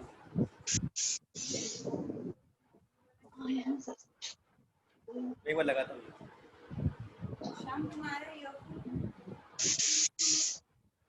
कौन सा लगेगा इसमें? लग जाएगा क्या?